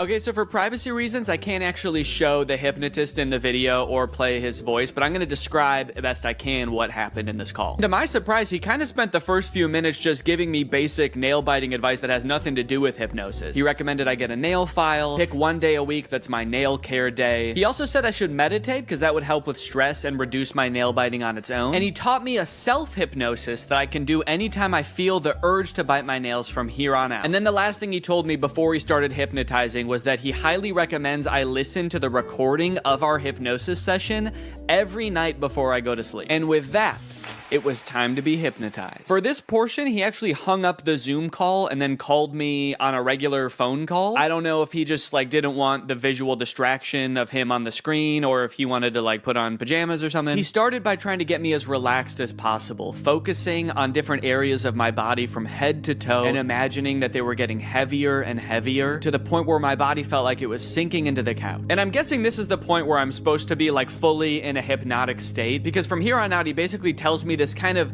inspirational, energizing story that's gonna change my mindset around my nails. I followed his instructions, imagining my body dematerializing an array of light that shines around me, protecting my teeth and my nails. And I rode the ray of light to a peaceful beach, where I laid with a different version of myself lying on either side of me. On my left was the version of myself who bites my nails. On the right was a calm, cool, and confident version of myself with absolutely pristine nails. This was all a very peaceful and relaxing experience. I never did worry that somebody else had control over my mind, but I did have doubts as to whether I was really being hypnotized. It was a pretty long time that my eyes were closed, and I had a hard time paying attention for that long, so I'd catch myself thinking about other stuff, and then I'd be like, oh no, this is gonna ruin the hypnotism. And there were a few times the hypnotist did this alarming thing where he would just whisper a command like this. He'd be like, and now you're going to stop biting your nails. Anyway, all I had to do from here was decide that this is the version of myself I wanted to be.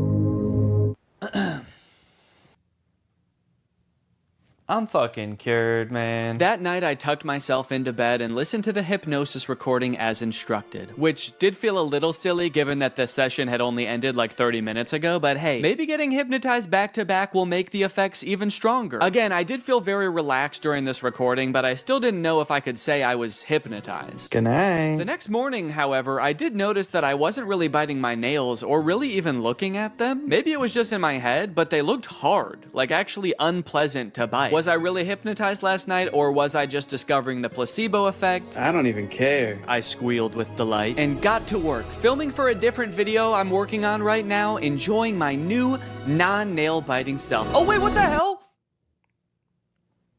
Did I just bite my nail? Damn it. Well, good thing I was filming when I did it. Shit, I bit my nail.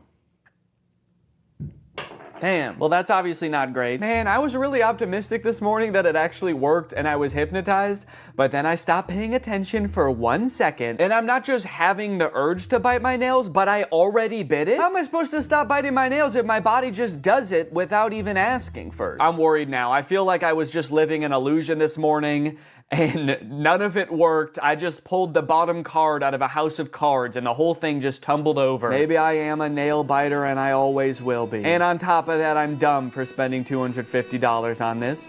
And on top of that, I'm ugly. Doesn't have to do with my nail biting. I just feel really down on myself right now. I did do the self-hypnosis that he taught me right afterwards.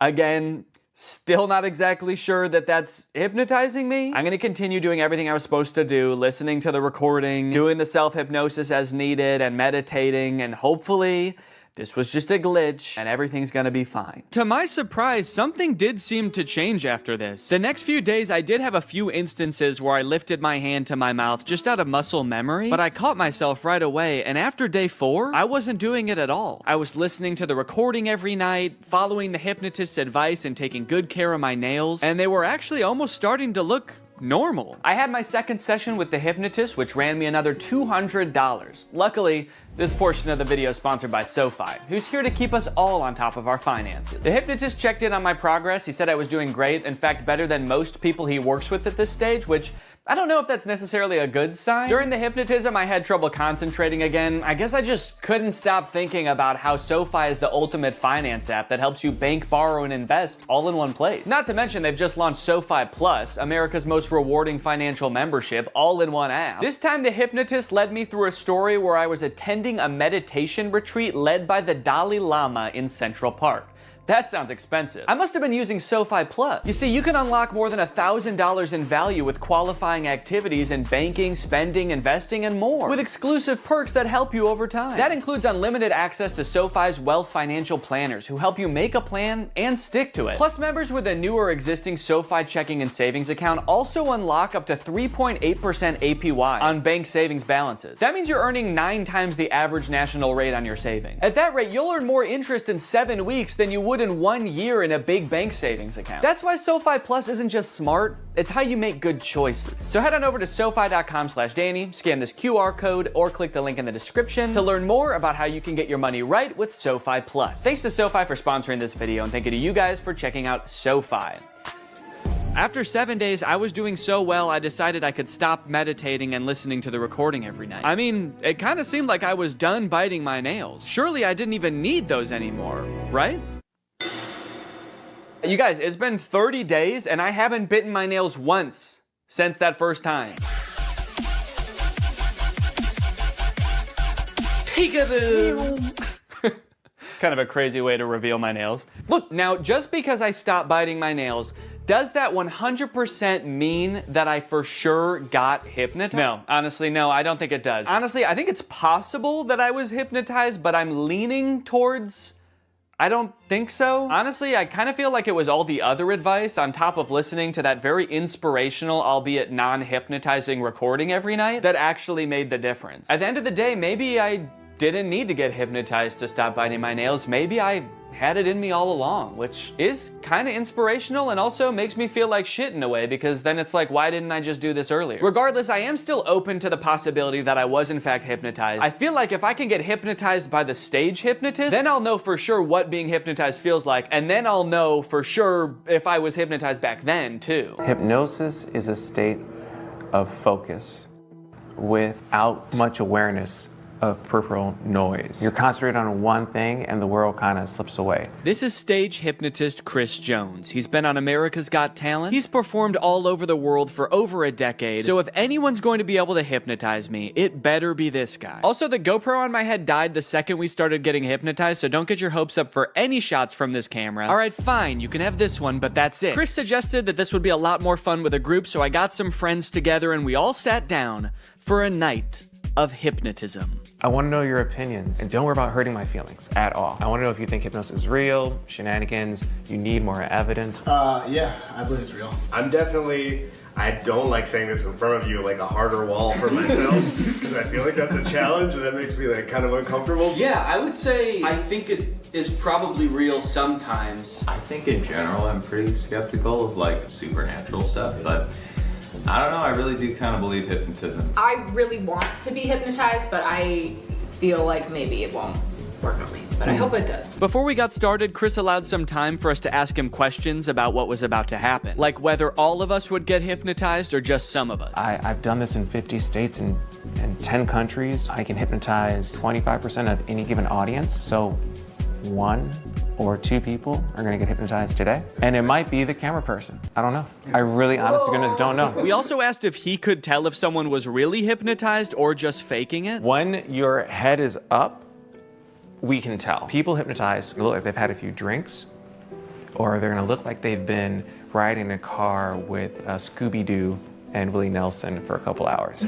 They're gonna look real relaxed, okay? For a second I was like, so like they look like Scrappy?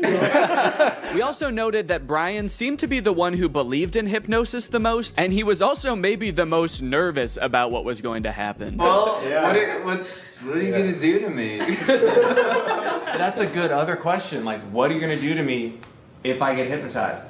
Honest to goodness, I don't know. I'm gonna put my hand over all of you and tell you who I think